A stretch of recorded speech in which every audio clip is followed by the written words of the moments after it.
Okay, we're live. As you can see, I did not get my drive fixed because obviously we have a very rudimentary scoreboard here. I don't have really any of my assets right now. I'm actually gonna. I think I can just take the thumbnail off, right?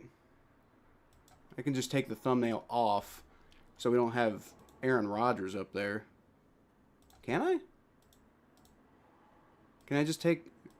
I don't know if it's going to let me take it off. Well, that's annoying. Okay, so we're just going to have Aaron Rodgers up there again. And it's a Jets game, so I don't think we were expected to have like a million people in this stream anyway, right? All right, well, okay. All right, let me catch up with some of these comments, I guess. Stranger started out saying, "Who Dey, let's go." Bengals up 10-0 against the Jets, as it fucking should be. I was unreasonably nervous going into this game. Like, we're not going to lose. Don't tell me we're going to lose to the Jets. But no, they're still looking pretty good. They're still looking pretty good. And that defense is looking like they should against the Jets. I say as there's a screen pass, and Barrett Carter, I think... Barrett Carter does a good job of wrapping him up and I think bringing him down for a bit of a loss. It's going to be 4th down, and the Jets are going to have to punt. The Bengals are going to have an opportunity to put more points on the board. So let's see what happens. Now, I need to hedge this a little bit. To be clear, the Jets are a very, injured and bad. They're both injured and bad. They're a very injured and bad football team. So, you don't have Garrett Wilson, you don't have Sauce Gardner, and... they were gonna start Tyrod Taylor because Justin Fields was performing badly, but apparently Tyrod Taylor's hurt, so they have to start Justin Fields after all, which I don't think is helping Justin Fields' confidence very much. So this is basically like a lamb for the slaughter type of game for the Bengals, which means they better not fucking blow it.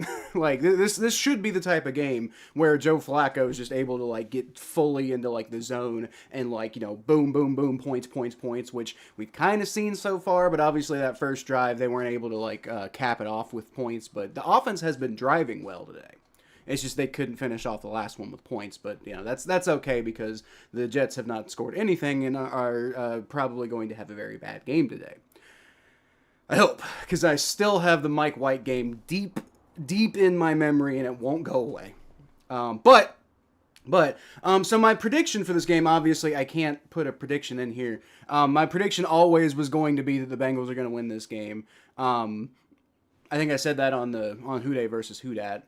So that should be pretty clear. My score prediction, I'll be honest, my score prediction wasn't going to be like 40-7.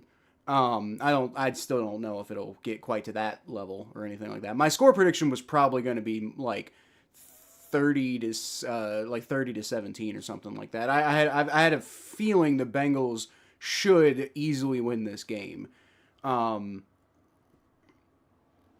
But I don't know exactly what my score prediction would have been because I went to go start, putting all the assets together for this game, and then my drive was like, "Oh no, I'm broken," and I'm like, "I just bought that thing," and I'm very upset because I transferred all of my media file, all of my important files are on that drive, and if I had to start over, it'd be fucking bad, y'all. It'd be like I'd have to completely redo every single asset I have because I transferred it off of my old drive, which was getting too full. And I might be able to restore. I don't know if I had a backup. I might be able to restore a backup on my old drive and get those files back. That's a possibility. And if that's the case, then I can just format the drive again and it'll work again and it'll just be a pain in my ass. But I don't know that I'm going to be able to do that, right? So I'm trying to, it looks to me, not to get too technical or in the weeds, but I'm going to. So it looks to me like the drive itself has, a corrupted, I'm not super, computer sciencey, so I couldn't tell you exactly, but it's got, a corrupted link, to, the computer. So it's not reading that it is a drive properly. Oh no, Chase Brown gets destroyed in the backfield there by Williams. It's going to be about a 5-yard loss on first down after the punt. So that's not great. So yeah, like it looks like it's just like like the thing that says, "Hey, I'm a drive and you can read me." That part's corrupted. It's like the actual files inside of it are not corrupted. They're still in there, and I gotta find a way to extract them so that they're not screwed up. And if I can do that, then I should just be able to format the drive and it'll be okay. I don't think I'm going to lose my files, but obviously it's been a pain in my ass for like the last 3 hours or so. All right, so that's going to be a pass to Samaje Perine out of the backfield. Joe Flacco's got to check that one down because he can't find anything. And he at least recovers pretty much all of the yards that Chase Brown lost, and I think he actually got one more. So it's going to be 3rd and 9 now. And that's convertible, so let's see if they can get back on track here. Obviously I'm not going to go through all of these comments. Like, this is not going to happen. I just wanted to, here's Richard's being a dick. Fuck off, Richard. One says 3rd and 9. I'll really go through more of them at the next commercial break, I guess, probably. Hopefully that's not soon, but it might be. Flacco takes this shotgun snap. He's going to throw. It's overthrown for Jamar Chase, who he kind of had, but well, actually, I don't even know if that was overthrown. That might have been behind him. Obviously, in real time, with the way that the cameras work, it's hard to tell. Yeah, Bengals going to be 4th and 9. They got a punt, which at 10-0 is like, it's not the end of the world, but it's like, be really nice if we could just like not completely turn the offense off and then give the Jets a chance to come back in the game. Yeah, that'd be all right. Got my Joe Flacco jersey. I told y'all I was going to buy it. I did. And it did indeed come in time for this game. I was worried it wouldn't come until like the middle of this week or something, but came middle of last week. So they were pretty on top of the shipping on that one, which for how expensive the jersey was, they oughta. But I don't think I'm gonna be doing that again anytime soon. By the way, saying that I'm gonna buy somebody's jersey if they do something cool, because that was kind of dumb, but. If I say I'm going to do something, I'm going to do something, right? And I'm not going to lie. It's also like, it's a memento of the Bengals win over the Steelers, which no matter what happens the rest of the season, we could lose every single game the rest of the season. And obviously I'd be very upset, and this season would be like, oh, this was a garbage season. I hated it. But at least I can always, it's like the win against the Steelers in 2020. It was a garbage season. Joe Burrow got hurt. But at least we can all remember Von Bell smacking the fuck out of Juju Smith-Schuster, right? That was hilarious. So Joe Flacco coming to the Bengals and seemingly, at least for the briefest of moments, saving our season and getting the Bengals back on track against the Pittsburgh Steelers, who were winning the division, and it was looking like, oh, hey, they might not run away with the division now. Even if the Bengals don't capitalize on that the rest of the season, I'll at least always have that as like a really fun moment as a Bengals fan, and so this jersey is a very expensive memento of that game. So it is... I am happy that I have it. I don't think I would make the decision to purchase that again. That was dumb. But whatever. Nobody ever got anywhere on YouTube by being smart all the time. Okay, so we are on a commercial break. Let me see. Luckily, the Bengals are playing a Jets offense. Might make that defense actually look good. Well, they have looked good so far, Richard. That is a correct assessment of what actually genuinely has been happening. You know what? Since we don't have the all the overlays and everything, I'm actually going to move that down so it doesn't like get in the middle of my face. So we're going to put this all the way down here at the bottom. So it doesn't look like it's like running into my chin, right? The Jets are so bad. Sure are. Like I said, I'm not going to go through every comment. D needs to get the game right, so the Jets this week is perfect. Oh, yes. It's a very, very good opportunity. And then we play the Bears next week, which they've been on a bit of a run lately, so that's not the greatest thing in the world. But like, if we're and they're beating the Ravens right now, but who cares?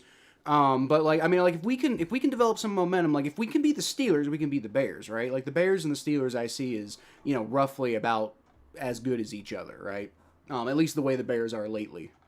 So, we'll see how they do against the Ravens. The Ravens are driving right now, with Tyler Huntley in there. I swear to God, I thought I heard Lamar Jackson was going to be back, but I guess not. Yeah. bunch of interesting stuff there. But the Bengals play the Bears next week, and ooh, I actually missed a play. So Justin Fields looks like he got. I don't have the rosters or anything up, but it looks like he got it to a tight end named Beck, number 47 there, and he got about 9 yards. So that's going to be, I'm assuming, second and 9. I'm assuming I only missed one play. Sorry, I'm like way behind right now, as y'all know, because my drive got corrupted. So I'm just trying to reestablish my life right now. There's not too many comments to go through. And it's going to be a run up the middle, and he's going to get the first down. That's not great. Come on, defense. Breece Hall. Not had a great season this year. Not had a very good season at all. At Hall. Look how funny I am. Jim talking shit. What else is new? Nervous about the Browns. Oh, Patriots, right? Well, that's fair. You know, you never know. But I wouldn't be too worried about the Browns, Richard. That's going to be the end of the first quarter, by the way. So let me go ahead and update that. I'm really annoyed about my drive, guys. Like that is something that obviously it's not the end of the world. I think I'll be able to get my files back, but just like the fact that this stream is pretty much getting tanked because of that, right? Like, you know, obviously y'all are in here, but I was late to the stream and, you know, I got low end graphics and stuff. And for me, I care about that. I don't know if you guys do or not. Yeah, it's just annoying. It was it's just out of nowhere. It was just like, oh, I can't read the drive. It was corrupted. I'm like, what do you mean corrupted? Because I had a bit of a panic attack. I'm like, I got a lot of drives on that. I got a lot of files on there, man. Like, I can't lose those files. Like, I mean, I guess I could. Most of it's backup files, to be fair, right? Most of it's backup files, but you know what? Actually, I think I remember grabbing some files off of a recovery, so I might be able to get most of them back, not all of them, because even if the whole thing I can't get any of the files back on, I think most of them I might be able to get in recovery from my old drive, and then pretty much everything I've done since then I wouldn't, but I don't think I've done a lot since then on that drive. I think I did one project for my podcast client, and so I wouldn't have that stuff anymore. But I don't think I've added anything particularly new for this. I mean, like, I obviously, like, the thumbnails I've made since then and the live stream graphics I've made since then would go bye-bye. But I don't think I would lose very much if I had to copy it all over again, which would just be more annoying than it would be catastrophic, right? But I just really hope I can get those files back, because that would be really bad if I didn't. Andy Dalton's at quarterback for the Panthers. Go Andy. I hope he succeeds, but he won't. But I hope he does, you know. Bills recover the fumble. I don't know what's going on with the Bills right now. I'm just looking for Bengals stuff. Jim talking trash. So, securing a 9-8 season. Who's securing a 9-8 season? The Bills? You think the Bills are going 9-8? I don't know about that. Unless you're talking about the Bengals. The Bengals might go 9-8. I wouldn't be shocked if the Bengals went 9-8 this year. That would be very annoying, but it wouldn't be like the most surprising thing ever, considering the fact that we had a 4-game fucking losing streak. But not anything could happen, you know. Like, if Flacco's got this offense going, then I mean they could be back to at least how good they were originally going to be with Joe Burrow. But obviously the defense doing garbage like this. Number 18 here, the Jets taking a jet sweep for like 30 yards. That's not great. Isaiah Williams. Like, of course, it's like these guys that nobody's ever heard of. That's who tends to do best against the Bengals, is guys that nobody's ever heard of. That's how things tend to work. I'm not going to read all the Jets, or all the Bills stuff. The Jets, I was so mad watching about the short passes. Yeah, we'll see. Stream, yeah. Justin Fields is going to throw it short, is going to dump it off, and that's going to be covered well by Demetrius Knight, gives him about 2 yards on the catch, and he's excited. He's like, oh yeah, I just tackled that guy. Like, good. It's the Bengals don't do that a lot. It's going to be a 3-yard gain, actually. They gave him 3. I was in a couple of Jets chats this week, even they didn't think they had a chance. Yeah. I mean, like, they do because they're playing the Bengals, and the Bengals are stupid and annoying and hurt me all the time, but, you know, maybe they won't today. I don't know. I hope not. Giants tie at 7-7. Cool. I don't even remember who the Giants are playing off the top of my head right now. I'll catch up with all that in a little bit. Flacco on a push. Yeah, that was good. It's going to be a handoff, and the Bengals defense just lets them get like 5 yards up the middle because, like, and they're all in the middle. They just can't fucking bring the guy down. Like, my God. Mikey should take the day off. Won't be a good game to stream. Oh, he won't, though. Let's see. Oh, I'm almost caught up with the comments. Cool. I saw a ball in a movie fly the way it did when Bell blew up. Juju, I said it was done for drama, not realism. Yep, nope, that was real. That was real, and it was funny. All right, it's going to be a handoff, and the Bengals stop him for 4th down. Okay, and I think the Jets are in field goal range, so they would be smart because the Bengals have already stopped him on 4th down once. So the Jets would be smart to take a field goal here. However, I'm not sure the Jets are smart, so they might just go for it. In fact, actually, that might be kind of smart. I don't know. I would just... Yeah, okay, they're taking the field goal. I was about to say, because the defense has not done super well in this drive, maybe you're like, well, we got a little bit of momentum. Let's see if we can convert the 4th. But it's not going to be a particularly long field goal, so, you know, it has 46 yards. So we'll see. Bengals are looking pretty good so far. Well, the offense is looking pretty good. The defense is playing the Jets and has had relatively about the amount of success that they would have, like any normal defense would be playing against a normal football team, but it's our defense going up against the Jets. So the Jets are really bad, but our defense is also really bad. So it kind of, you know, shakes out that way. Chris Bork. Hey, that's my dog's name. Not spelled like that, but you know football, bro. Bench 1 for me, Romeo Dobbs, Debo, or Shaheed. Okay, I'm sorry I'm taking so long to get to your comment. I hope you're still here. But bench Dobbs, Debo, or Shaheed. I'd bench Shaheed. I'll be honest with you. I'm not super familiar with what's going on in Washington right now.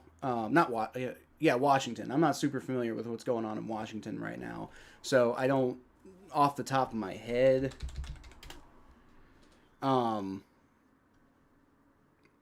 don't know off the top of my head what to recommend as far as that goes, but like I would generally lean towards the talent in that situation, but like I know Shaheed on the Saints, that's not something I would really expect much to happen with at all. Like my gut would say put in like definitely Dobbs. Dobbs you want to keep in there. Like Dobbs always is going to be a chance to go off. Like maybe not every game, but he's going to have a shot. Debo, again, he's got the talent, he's got the shot. I'd keep Debo in there. And then Shaheed, I don't know. Still here. Jaden Daniels is out. Yeah, but I'm not sure if Marcus Mariota is worse than what the Saints are giving Rashid Shaheed. You know, so that's my main thing. But I don't know. I would go with Debo, but my record in fantasy isn't exactly that great this year. You know, I appreciate you saying I know ball. I try to be, you know, as unbiased and analytical as I can in a lot of things. But I will say I'm not doing well in fantasy this year. So I think a lot of that, though, to be fair, has been luck. I've had like a lot of guys get like injured in the middle of games, and it's kind of like derailed a bunch of games for me. So I don't know. Well, we'll see. Lots of homework in the files. No, actually, so I mean, obviously, I'm not in school anymore, but like all of my school. Oh yeah, I just read that before the game. Nick Mangold died. That's crazy. Like he was just in the NFL. That's damn. Lots of homework in the files. I don't know exactly what you mean by homework, I guess, but all of my homework from when I was in school, that was actually stored on a different drive, so that should be fine. But that's all like resume stuff anyway. I wasn't too worried about that. This new drive, I think mostly all I copied over there was like all of my YouTube stuff, all of my client stuff, and there might have been a couple other things in there, but like, you know, the real big important stuff was like, you know, the freelancing client stuff, and then the YouTube stuff, and that's pretty critical stuff, right? But like, I don't think the homework was in there. Let's go. Well, let's see what they do on this drive. Maybe through an interception, they're into our territory. Hopefully not. Although that was sent a while ago, so obviously it's been resolved since then. Charlie Jones with a pretty decent kick return. I mean, not a very particularly notable kick return, but he's able to avoid being tackled and gets to about the 31 with some pretty decent blocking, but just not a very good lane to go through. Thought May might have thrown an interception. I can probably figure that out for you, but I'm sure you already have by now. Aaron Glenn with another odd decision. When it was 4th and 1 in their own territory, goes for it and failed. He plays it safe now. What gives? I don't know. I think they would have converted personally, but you know what? Whatever helps the Bengals out, I'm cool with that. Flacco's going to throw it deep, not deep, but about 20 yards to Jamar Chase. And it's going to be a catch, and it's going to be a first down. So that's what you like to see. You know, say what you want about Joe Flacco being old and immobile. He's got an arm, and he's talented, and he can do it. And he's also, like, by being immobile and by being always willing to get rid of the ball, he's very unlikely to get injured. You know, I don't even mean like big injuries. I mean like small injuries that might affect his ability to throw and stuff. Like, he's highly unlikely for that stuff to happen. Jamar Chase is going to take a screen pass, and he picks up about 7 yards. Got some decent blocking there from Noah Fant to help that. So, that works out. Smart. Come on, Bengals. Come on, offense. I think I need to update the scoreboard, by the way. The Jets did get 3, right? I've been so on and off paying attention because I'm trying to catch up with everything. Almost done now, though. Field goal, 6-0. Bills and Falcons got 1-2 down 7-3. All right. Touchdown, Ravens. Boo. What's your new degree in? Answer that in a second. Flacco's going to roll out to the right. He's going to throw it deep. And he's got T. Higgins, who's got a touchdown. Boom! Boom! That was a beautiful moon ball.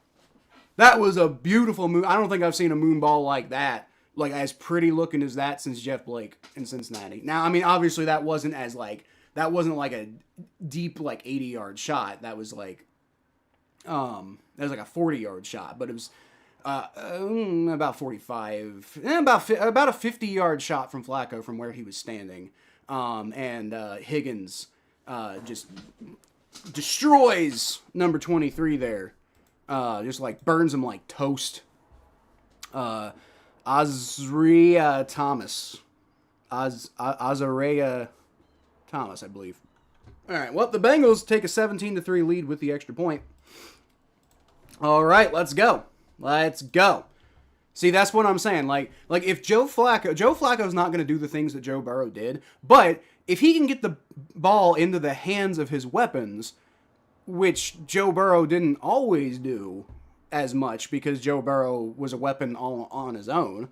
So, I mean, I'm not saying, like, Joe Burrow's, like, bad for, like, relying on his own talent sometimes. Like, that's a very good thing in some cases. But what I'm saying is Joe Flacco and Joe Burrow are very different styles of quarterback, but that can still make this offense work because not only do we have one of the best quarterbacks in the NFL, possibly the best when healthy, but on top of that, we have probably one of, if not the single best, like receiving core in the NFL. Actually, I'm gonna go ahead and say we probably have the best receiving core in the NFL. Like Jamar Chase and T. Higgins, and then like Yoshi when he's not playing like he did against the Steelers. But for the most part, Yoshi. And then you know, you even got like wild cards in there like Mitch Tinsley and stuff like that. In theory, Jermaine Burton is in that receiving core, and when he plays, he's good. He just almost never plays because his mentality is garbage, from what I hear. So I don't know. I don't know about Jermaine Burton, but I do think the Bengals have like one of, if not the best receiving core in the NFL, and then they've got really high amounts of talent in the tight end room, with like both Gesicki and Noah Fant in there, and then obviously the running back room is less talented, but Chase Brown, when he gets some good blocking, can be a really good runner, so that helps. And then Samaje Perine's not super talented, but like he's reliable, so that helps. But point being, with all those weapons that Flacco has, Flacco himself doesn't need to be spectacular. He just needs to get the ball to people. And the thing is, like, he may not have like mobility or the ability to like, he's not gonna like be making all these Joe Burrow, Patrick Mahomes, Josh Allen types of like moves and throws and stuff like that. But he can throw it in a way that's like kind of an old school way of doing it. But when you have the weapons to do it with, you can get it done. And Joe Flacco is one of the better quarterbacks in the NFL at making those types of plays. Even at 41 or whatever, 40, I think 40 years old. Even at 40 years old, Joe Flacco is still one of the best quarterbacks in the NFL at those specific type of plays, because he's been doing it, he's been doing it since 2008. I mean, he's been doing it for almost 20 years now. The reason he's not still in Baltimore is because Lamar Jackson was on the table, and they were like, well, Lamar Jackson's just going to be the next big thing, and it turned out he was kind of the next big thing. Like, I have my criticisms against him, but he definitely is more or less. Oh, nice play there by Oren Burks to kind of blow that up, and he misses the initial tackle, but luckily Joe Giles-Harris is there to clean it up enough for Oren Burks to come back in and help take that play back down back around like the 21-ish yard line. So good special teams, good offense, and the defense exists for the most part. I'm not entirely sure how much the defense exists, but like, dude, I'll tell you what, that throw from Flacco, like that gave me flashbacks, and this was not an enjoyable thing for me, by the way, but that gave me flashbacks to the AFC divisional round, I want to say. Then there's the defense again, letting a run up the middle get like 10 yards out of nowhere. Come on, man. But like the one against Peyton Manning and the Broncos, was that the divisional or was that the AFC Championship? I can't remember, but it was obviously, I hated that play, but it was a beautiful ball. Like in the dying moments of the game for the touchdown that ultimately won the game. That pass to T. Higgins looked very similar to that. Obviously on the other side of the field, but that was a beautiful ball from Flacco. All right, Trey Hendrickson's getting pretty good pressure there in the backfield, and Justin Field just bails on that play immediately. He ends up picking up some yards from that because the Shamar Stewart is not also getting as much pressure. Annoying. Picks up about 4 yards when that could have been a completely blown up play, but whatever. Why is Burton always inactive? From what I understand, it's because he's just not putting in the work, and Zach Taylor doesn't trust him in the lineup. I would imagine similar reasons as to why Cam Taylor-Britt has been inactive. Healthy scratches, essentially.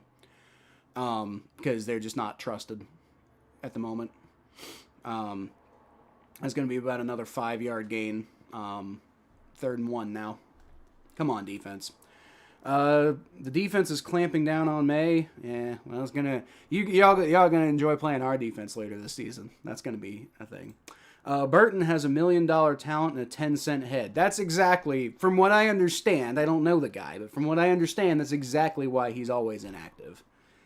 Touchdown 14-7 Eagles, and field goal Browns still lead the Patriots 7-6. Well, I sure hope the Patriots aren't as good as I think they might be.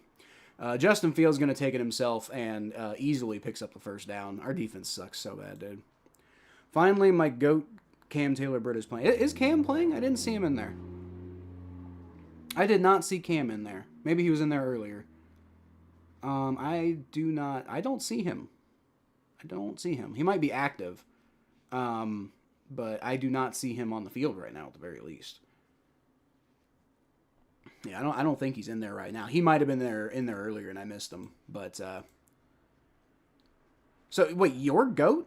Dude, Cam's not been good lately. Like, I don't know what you're talking about. Justin Fields going to throw wide open.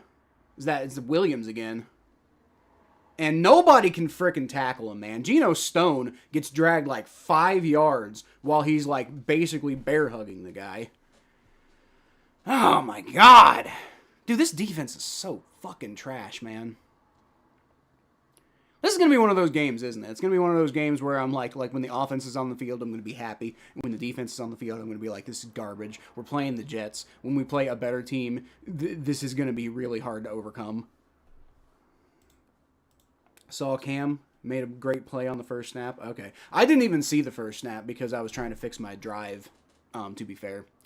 All right.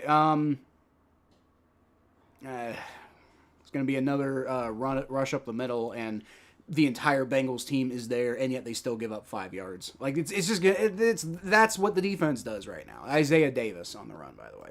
I thought the Niners would be good. They're down 13-0 to the Texans. Now, that's wild because, like, you know, I think a lot of us expected the Niners to be pretty good, but, like, I think a lot of us also expected the Texans to be pretty bad. So, at least heading into this week.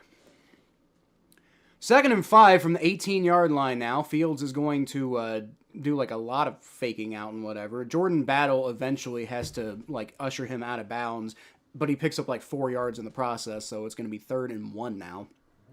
I mean, maybe you can get off the field here and force a field goal. Annoying.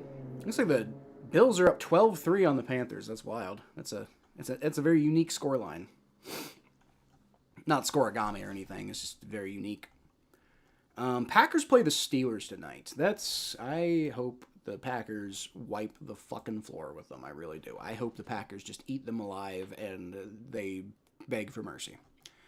All right, it's going to be another handoff, and that's actually a good play there by Jordan Battle. There you go. And that is going to hold them to a 4th down. So while I will say one thing about this defense, like, they piss me off, but it's been the case for basically my whole life over the last, like, 5-ish years or so. Like, this defense is garbage on 90% of the field, but you always feel like there's a pretty good shot that they're going to hold them to a field goal if they can get them in the red zone. Like, the Bengals have okay red zone defense. They have garbage defense outside of the Jets are going for it. I don't know about this, but it's the Bengals defense, so maybe. Justin Fields going to take it. He's getting bullied. Oh, my God. Jordan Battle was on top. Are you fucking kidding me? Jordan Battle was right in front of Justin Fields, and he had his hands up and everything, and all he had to do was just push the man down, but he chose to jump in the air, and instead, Justin Fields lobs a prayer into the end zone. It's caught for a touchdown. Are you fucking kidding me? That's just absolute fucking see, that's why they should have gone for a touchdown earlier instead of taking the field goal. They should have just gone for it. Like, why not? It's not like this defense is like, yeah, they held you the 3rd down. That doesn't mean shit. Absolute fucking trash, dude. Every single person on this defense. Like, Logan Wilson's like, I want to trade. Well, get out then. Like, I'm done with every single person on this defense, except for Trey Hendrickson, who is a wonderful human being and deserves a much better surrounding cast. But every single other person on this defense, I'm done with. Garbage. That was just a fucking, you know, and like, I'm not super happy with Dax Hill and coverage on that play, but Jordan Battle, what are you fucking doing? You had the opportunity to blow that play up, and instead you, like, hesitated, and you let a touchdown go, buddy. Like, garbage! Absolute fucking garbage, dude. And now it's a 1-point ball game again. Niners, yep. 49ers need Purdy, not Mac Jones at quarterback, finally shows. Purdy ain't all that good either, though, Jim. Panthers can't even beat the trash Bills. No, the Bills aren't trash. The Bills have been having a rough go, but they're not trash. What do you mean the Bills are a good team like the Falcons game was a fluke? I mean, yeah, the Bills have had a little bit of struggles lately, but I agree with that, Jim. That I think they've had a bit of a rough run the last couple of weeks, but that doesn't mean I don't think they're a bad team. Riverboat Glenn is back, and the Bengals D lets Field throws a touchdown pass. I know, dude. I'm so fucking mad. Battle held up. Dude, Battle. Like, if you're gonna rush the guy, then, like, commit to it. Don't fucking hesitate at the last second and then let a touchdown pass go. God damn, man. Who made it to the AFC Championship game last year, Richard? Right, exactly. And then got owned by the Chiefs, who owns you. Well, Jim's a Vikings fan, so I don't know about that. Who also lost 4 Super Bowls in a row, haven't made it a Super Bowl in 30 years. Yeah, so, like, overall, I'll give you that overall, the Bills, honestly, like the Bengals, overall, the Bills have been pretty garbage over, like, the last 30 years. I'll give you that. Right now, I don't think they're garbage. They did, how'd the Patriots do last year, Richard? I mean, like, you know, you want to talk about them, they got blown up in the AFC Championship game, like, where were you guys in the AFC Championship game? Same place we were at.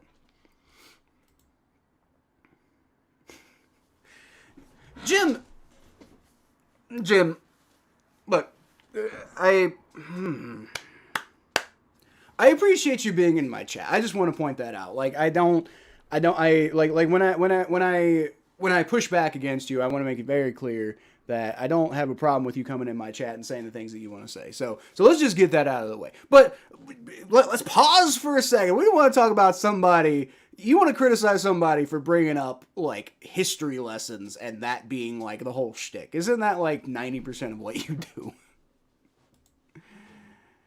I miss the Chidobe, Apple, and Hilton era. Well, I do, too. I also miss when Cheeto was good. Like, we moved on from Cheeto because he fell off. And that was the correct thing to do. Cheeto was pretty much garbage at the end, and that sucked. But yes, I miss it when we had them, and we also had Jesse Bates and Von Bell, like Jesse Bates, like, at his fucking best, and I mean he's still basically playing there, which is, you know, it's a reflection on the Bengals front office, I suppose.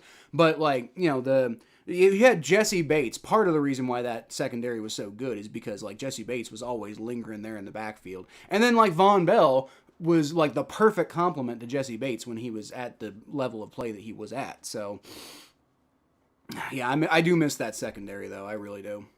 Flacco is going to throw it short to Jamar Chase, and he manages to pick up about 6 yards through contact. So, gotta like it. Gotta like when Jamar Chase gets the ball. It's true. Jim brings up Saints history so much. That's what I'm saying.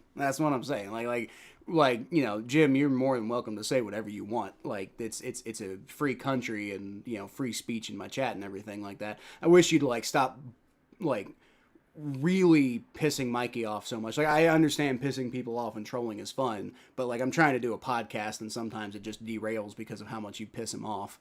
Jamar Chase with the first down. There we go. Just keep throwing the ball to that guy. It's going to work out. But that's what I'm saying. He brings up Saints history all the time. Like, you know, you want to talk about history, like. But then again, you don't even really, with the Saints right now, you don't even need to bring up Saints history. Like, just talk about how the Saints are doing now. And the Aints are history. Yeah. This current version of the Saints is about as bad as the Saints have ever been, honestly. Trey Flowers guarding the tight ends. Yeah, exactly. That's what I'm saying. That Super Bowl secondary was great. Whoa, holy shit. Chase Brown. Whoa! What a play. That was a designed flea flicker.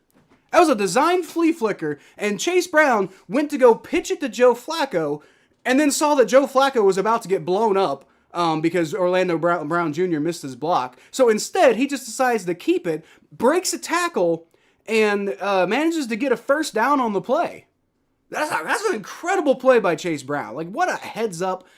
I like that. I really like that guy. What a heads up play by Chase Brown to get a first down out of what could have ended up being just completely blown bullshit type of thing. Flacco's going to throw it, and he's got Chase Brown, who makes a man miss. There is a flag in the backfield. I'm guessing this is going to be holding, but Chase Brown tentatively picked up another first down. Yep, holding on the Bengals, so that's coming back, unfortunately. I don't miss Eli Apple's mouth. I miss Eli Apple's mouth when he was backing it up.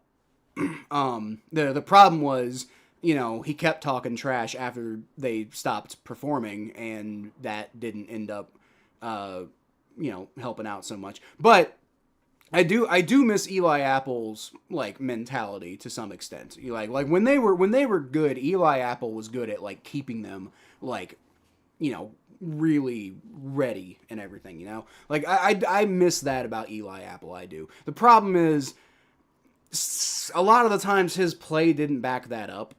So it caused issues, but I miss some things about Eli Apple, but obviously not everything. Chase Brown, just out here juking guys left and right. He is basically playing a practice squad team, so, you can hedge that for whatever you want, but he picks up about 9 yards on the play, and it's still going to be 2nd and 11, but, 2 more plays like that, and they'll be right back to where the first down was. And I got Samaje Perine on the field right now, but just I think to give Chase Brown a break here. Giants running back got hurt. He broke his ankle. That's not good. Scattaboo? Oh, that's unfortunate. All right. Perine makes a couple guys miss. There you go. And he picks about 5, maybe 6 yards on the run. And not quite at the same level of effectiveness as Chase Brown, but that works out. Asked Richard if he was a Chiefs fan, and he leaves the stream. Well, I don't think it's because he's offended at being called a Chiefs fan, Jim, but he probably had something else to go do. I don't know. Oh, Dylan Fairchild's hurt. That's not good. That's not good. He's clutching his knee pretty hard right now. Now, he is on a knee, so maybe it's not catastrophic. He's getting up, and okay, maybe he's okay. I think he's going to come off the field, though, so we'll see. And he's limping, so that's not good. Hopefully it's not super catastrophic, though. I'd like to see a bit of Taj Brooks in the backfield. I wouldn't, Luger. Why do you want to see Taj Brooks? Like, Chase Brown's doing great. Samaje Perine's pretty good, and Taj Brooks is not... I've never seen anything out of Taj Brooks that makes me think, oh, yeah, I want that guy on the starting offense more. Like, I'm not entirely sure I agree with that. Luckily, the backup is Dalton Risner for the Bengals. So, that's bad that Fairchild's down. That's not what you want to see. But the good news is his backup is Dalton Risner, who is a very good run blocker. Actually, he's just a really good... The only reason, actually, I think why Risner isn't starting is because... they're trying to, because they like, obviously, Dylan Fairchild, and I think they like Jalen Rivers, and they want to develop those guys, and I don't think they see Dalton Risner as, a, long-term type of player, so they have no interest in developing Risner. They're just,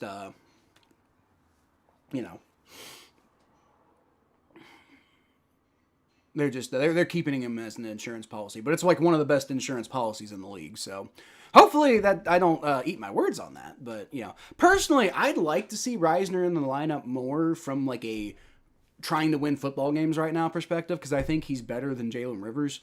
I think he's better than Dylan Fairchild actually, but I don't begrudge the Bengals too much, because if Rivers and Fairchild are playing well, even if they're not as good as Dalton Risner, if they're still playing well and you want them to develop, and you're partially thinking about the long term, then I think that's fine. I think that's justifiable. Personally, if this was Madden, I think I'd be playing Risner, but I understand what the Bengals coaching staff is thinking, because Zach Taylor isn't thinking that this is going to be his last season with the team, right? I don't even think considering the fact that getting Flacco seems to have turned things around to the point where they're showing promise, and he's, I think, signed through at least next year. I don't think that Zach Taylor, no matter what happens, unless they completely they lose every single other game or something like that, I don't think Zach Taylor is going to get fired this year. Because it's hard to make the argument that the head coach is the reason why Joe Burrow gets hurt, and then you maybe make the argument that Zach Taylor should have had Jake Browning more ready to go, but I think you could also make the argument that that's more of the quarterback coach's job. I don't know, but point being, the Bengals aren't going to fire a head coach unless it's they absolutely feel like they have no other choice. See Marvin Lewis. The fan base was about to rebel. And we were all pretty much unified, I think, in that Marvin needs to go. Whereas, like, there's a lot of varying opinions about Zach Taylor. Joe Flacco, shotgun snap, throws, and it's caught. Woo! Through some huge contact by Ja'Marr Chase. And I don't think he picked up the first down, but I do think that's going to put him in field goal range. Now, my question is, do you go for it? Okay, I'm sorry. Yeah, that is certainly going to put them in field goal range. Now, my question, though, is do you go for it? Because, like, you're almost out of, like, I mean, you got 147 left to go in the second quarter. So it's the Jets are almost certainly not going to go get more points if you don't get it. But then again, with the way the defense is playing, they might. What's Zach Taylor's yelling at somebody about something.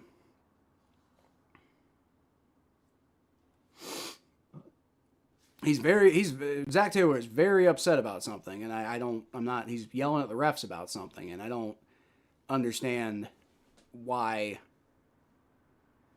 he's so upset, but clearly something's going on that he's not a fan of. Something's under review, so maybe they're trying to see if Ja'Marr Chase got the first down here. I didn't think he did, but you got to basically get to like the half-yard line there, and Chase. Maybe? I mean, he definitely caught it before. He definitely caught it past the first down marker, but I don't know if he got his feet down until he was behind it again. Well, maybe he did. I don't know. Call on the field is a completed. They ruled it. Oh, they saying it was. Are they reviewing whether it was a completed catch? That would suck. I think he definitely caught it. I didn't see any evidence on the video that he didn't. Fairchild down. Yeah. Has to come off by rule. Yep, but I'll be honest with you, like, Dalton Reisner being the backup, I'm perfectly happy with that. Like, you know, I hope Fairchild is, you know, I hope he recovers. I hope he's not injured severely, et cetera, et cetera, et cetera. But as far as, like, the right now immediate moments, I'm not too worried about it because Dalton Reisner going in, that's, like, it might be a better player, honestly. You know, I mean, I understand why they're not playing him in favor of the young guys. I get it. But, you know, from a, you know, effectiveness standpoint, I think he's the better option. So we'll see. Field goal 10-6 Ravens. Boo. Although I will say if the Bears lose to the Ravens and the Lamar Jackson-less Ravens, then that makes me feel a lot better about next week. You know, and I still feel like we should be able to beat the Bears next week, especially since we just beat the Steelers and the offense looks significantly improved with Joe Flacco. Defense is a thing, but I think we should have every chance to beat the Bears. I'm not concerned about about whether we can beat the Bears or not next week. I don't know realistically if, you know, like what my analysis would be. I think the Bears and the Bengals are roughly, you know, about on the same level right now. But I definitely think we can beat the Bears. But if they lose to the Ravens without Lamar Jackson, then that's going to make me feel a little bit better about maybe the Bengals being better than that. I don't know. Or maybe the Ravens is a trap game. Maybe they're like, oh, we're looking ahead to the Bengals game. We got to beat the Bengals because the Bengals look better now. I don't know. And then the Ravens look so bad, so maybe they're just looking past them. I don't fucking know. Who do they play after us? The Giants, Vikings, then the Steelers, and they play the Eagles in like 5 weeks. So I can't imagine it's a trap game for them or anything like that. Bengals developing young talent. That's new. Well, they're trying. Like, I'm not saying they're going to successfully do it. I'm saying that's what their strategy is. Calls overturned. They're saying Ja'Marr Chase dropped it? Oh, man. I didn't see evidence of that, but let's see the replay. There's no way he dropped that. No! Wait, so it's 1st and 10, so they're saying the Bengals got the first down. Okay, I'm completely... Okay, this is what happens when you watch the game without the sound on. But anyway, so it's a first down, so it's good news for the Bengals. Chase Brown is going to take about a 5-yard run on that play. The Jets are going to take a timeout. because they're trying to hope to maybe get the ball back and get a chance to put some points on the board. Now knowing that the Bengals are, barring a turnover or something like that, the Bengals are virtually guaranteed to get points on this drive, because they're well in field goal range now, like to the point where again, Evan McPherson, if he missed a field goal from the distance that they're currently at, that would be egregious, right? Well, maybe not egregious. Okay, so they're like, I think right now they're at like the 25, so that'd be like a 40-something yard field goal, which, like I said the other day, is like not like a totally. Flacco massively overthrows T. Higgins on that play, so it's gonna be 3rd and 4 now. I will say, Flacco does not throw too many balls that are interceptable, right? You saw that with the Browns, right? Like, he threw a decent number of interceptions against the Browns, but, like, almost every single one of them was on the Browns receivers and, like, tipping the ball and stuff like that. So, I will say, like, one thing with Flacco, like, he might miss some guys sometimes, but he's not going to put it in danger. Most likely. Unless he's playing the Bengals. He did that a lot against the Bengals back in the day. Like, when he played for the Ravens. That was a big thing. Like, you playing against Joe Flacco, you always had... I think that's going to be in encroachment, possibly. Or maybe offsides. I don't know if he touched anybody.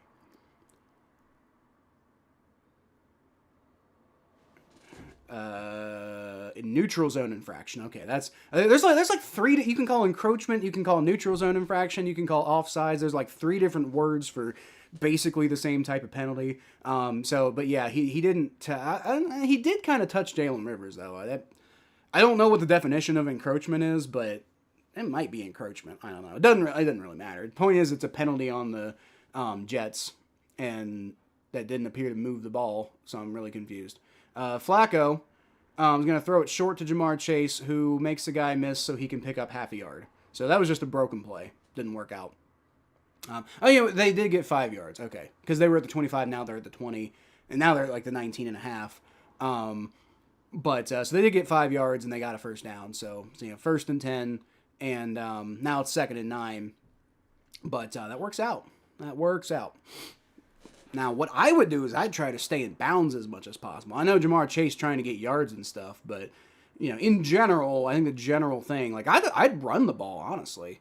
Flacco, he's going to throw. He's got Chase Brown. Okay, so if you're going to do that, that's fine. Chase Brown blows through people and gets in the end zone for a touchdown. Like, dude, he had to fight through so much from 2 guys, by the way. Like, not like the entire Jets defense. But he gets in the end zone. That's going to be another Bengals touchdown. Let's go.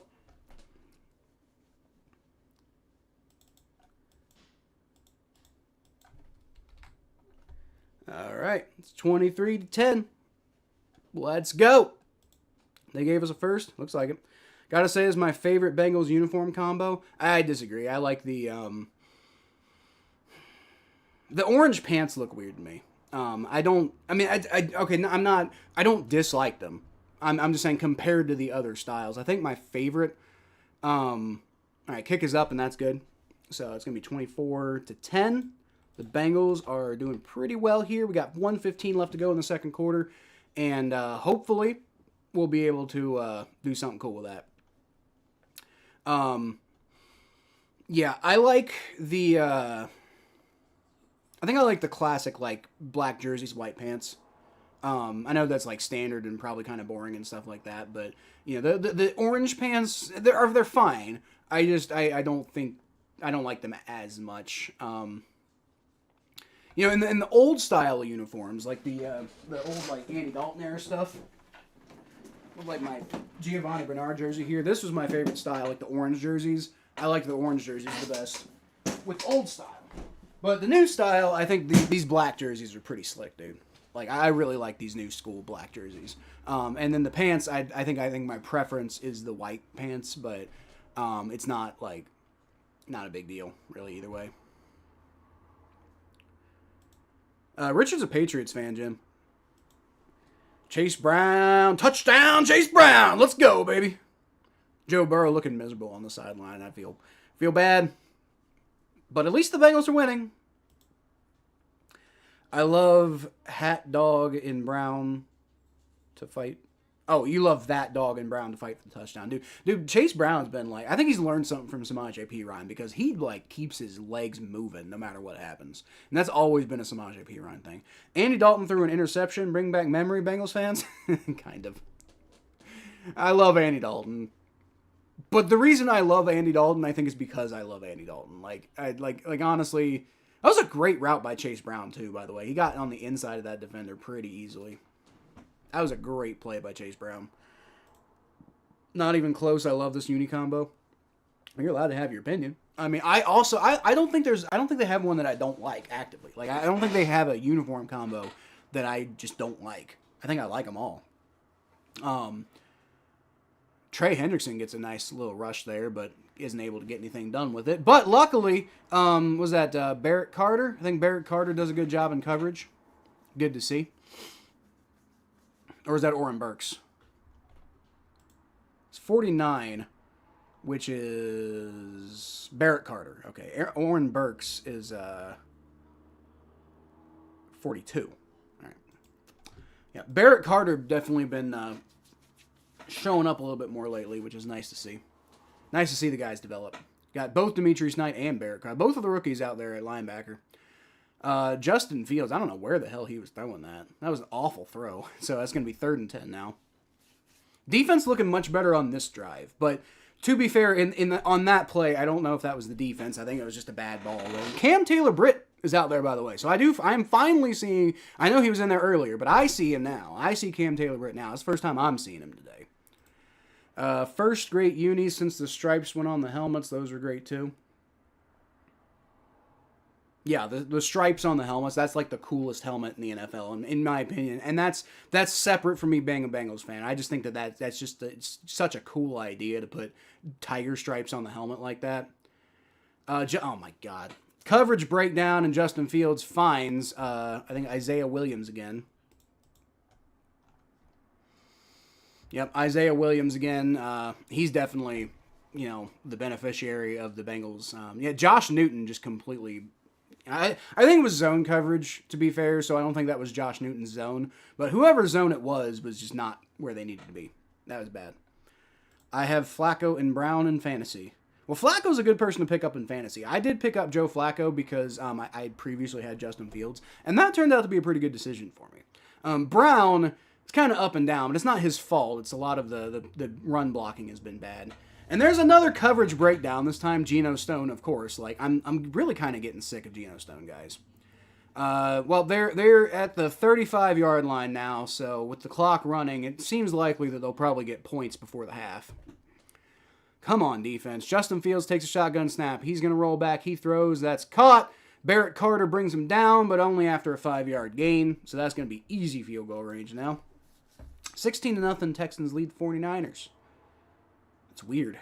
19-3, Bills lead. See, the Bills are good. Like, I'm not sure what you're talking about, Jim. They're maybe they don't have, maybe not every single play is good, but it's a good football team. We had the first good-looking helmets, and go back and look. All the rest were so drab back then. Well, you mean like the orange helmets with the? You mean when we put the stripes on? Because when we put the stripes on, yeah, I can probably agree with that. I don't know if I can remember specifically every single helmet from that time period, but I'm sure you're probably mostly right. But before we put the stripes on there, I thought the Bengals helmets were pretty dumb. Like, that, it's just orange with the Bengals logo on it. That was like the most uncreative, stupid shit I've ever seen in my life. From a historical standpoint, I wasn't there for it. Once again, Isaiah Williams is open in coverage and gets about 10 yards on that play. So the Jets continue to drive, and you almost wonder, now they're going to spike the ball, so they're definitely paying attention to the clock. I was just like, with 24 seconds left, it wouldn't it be hilarious if they just ran out of time? That'd be funny as hell. In 81, we put the stripes on the helmets. Sure did. Perhaps at halftime I'll go back and look at old helmets.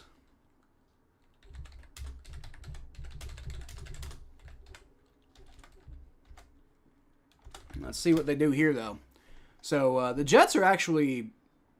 Does that say the Jets are beating the Bengals in yards? Maybe I misinterpreted that graphic. I don't know. Fields has got all day, and my thing shits out on me. I don't know what the. I think that's the whole broadcast though. I don't think that's just me. I think the whole broadcast just shat out. I think Justin Fields got loose for about 5 yards. There's a flag though, so Justin Fields was pointing at the Bengals though. So yep, it's on the defense. I didn't even see what the illegal contact on Cam. Who was it? Who was like, oh yeah, Cam's the GOAT? Yeah, get him out of there. Cam sucks, dude. I'm about done with Cam Taylor-Britt, man. He's not any good anymore. He's washed. Yeah, dude, he had his hand around his neck. You can't do that. God damn it. Cam? Could be one of those 38-30 games. What, the Bengals game? I don't think so. Like, as bad as the Bengals defense is, the Jets offense is even worse. So they might score a touchdown here, but, like, I don't think the Jets are going to get 30 points. Justin Fields, he's got pressure, and Barrett Carter's going to take him down. 12 seconds left, and I think the Jets had to take their last time out. So I'm guessing it's going to be one shot to the end zone, and they'll take a field goal if they don't get it. My guess is it's going to be one shot to the end zone here, because I don't think they have time for two. Well, they might have time for two. I don't know.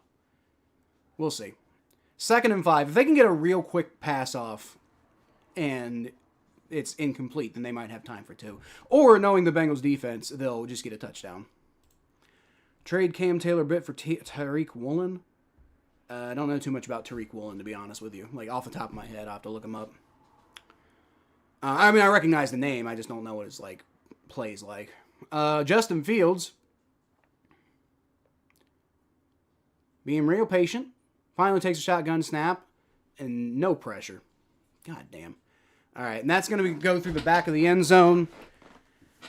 And it's going to be 8 seconds left. I think they have time for another play. If I was Aaron Glenn, I'd line up for another play here. Because that play only took, 4 seconds off the clock? So they've probably got time for another one. You know, you have to take a shot to the end zone. You can't risk not getting to the end zone. Trey Hendrickson a little slow to get up on that last play. That's not great. Touchdown 49ers, 16-7 at the half. Hi, Kyle. Kitty goes meow. Go Buccaneers. Fair enough. How Tua turned the ball over winning? I don't know. It's going to be overthrown again. So the Bengals defense is going to hold them to a field goal attempt, I would imagine. Unless Aaron Glenn has balls of steel, which I think he does. But I don't know if he's going to be stupid enough to go for it here. Then again, I said that last time and they got it. So maybe, I don't know. Maybe I should keep my mouth shut. I don't know. Like, honestly, I'm hoping they're taking the field goal. That's what I was hoping they would take the field goal because I'm nervous that the Bengals defense would give up the 4th down conversion. All right. And, that makes sense. Get some points on there. That way the drive doesn't end in complete disaster. Because if the Bengals did stop them, the amount of momentum that would give to a Bengals team that already has a ton of momentum would be just nuts. All right. Yeah, come on. There we go. 24-13 after the field goal. And they were going to go into halftime with it looking just like that. All right. Well, it's been a pretty solid game so far from the offense, and the defense has held them to 13, which isn't like, it's not the worst performance I've ever seen from them, but it's also against the Jets without Garrett Wilson, so I feel like they should be doing a lot better than they have been, but whatever. Woolen and Cam Taylor-Britt, similar stories. Best rookie year, and then slowly fell off, but he's 6'4" and fast, worth a shot. Loved him in the draft. 6'4", a 6'4" corner? Good Lord. Yeah, I mean, like, if that's what his story is, I'm totally down. Because, like, my thought process with Cam is trade Cam, maybe even package Cam and Logan Wilson, for, a guy and maybe like a small draft pick or something like that. For another guy who, like go get like somebody like BJ Hill or something, who's just kind of like, like a good player, but sitting around not being used by his team because he's behind a motherfucker like Dexter Lawrence, right? Or go get another guy like, maybe trade Cam straight up, for a guy like Tariq Woolen.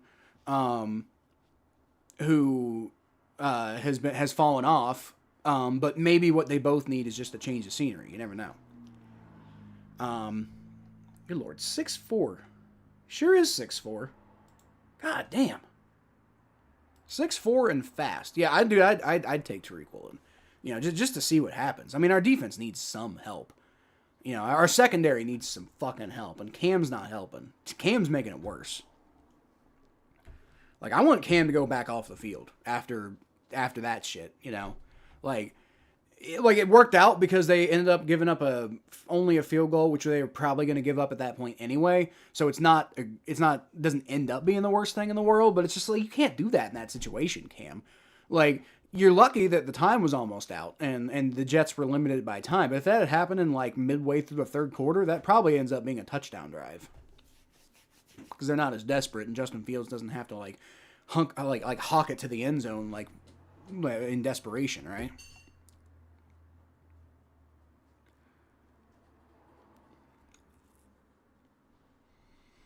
Yeah, I think Tariq Woolen would be pretty good.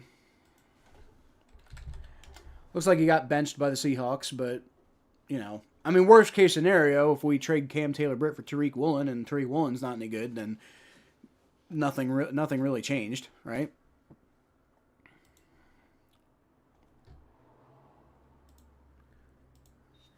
Let's see, Tariq Woolen. See what his PFF grades look like. He's had a rough go, hasn't he? Holy shit. Had a good game against the Texans. Not good in tackling, though. I don't know if that would really help us too much. He's never been a good tackler. That's part of the problem.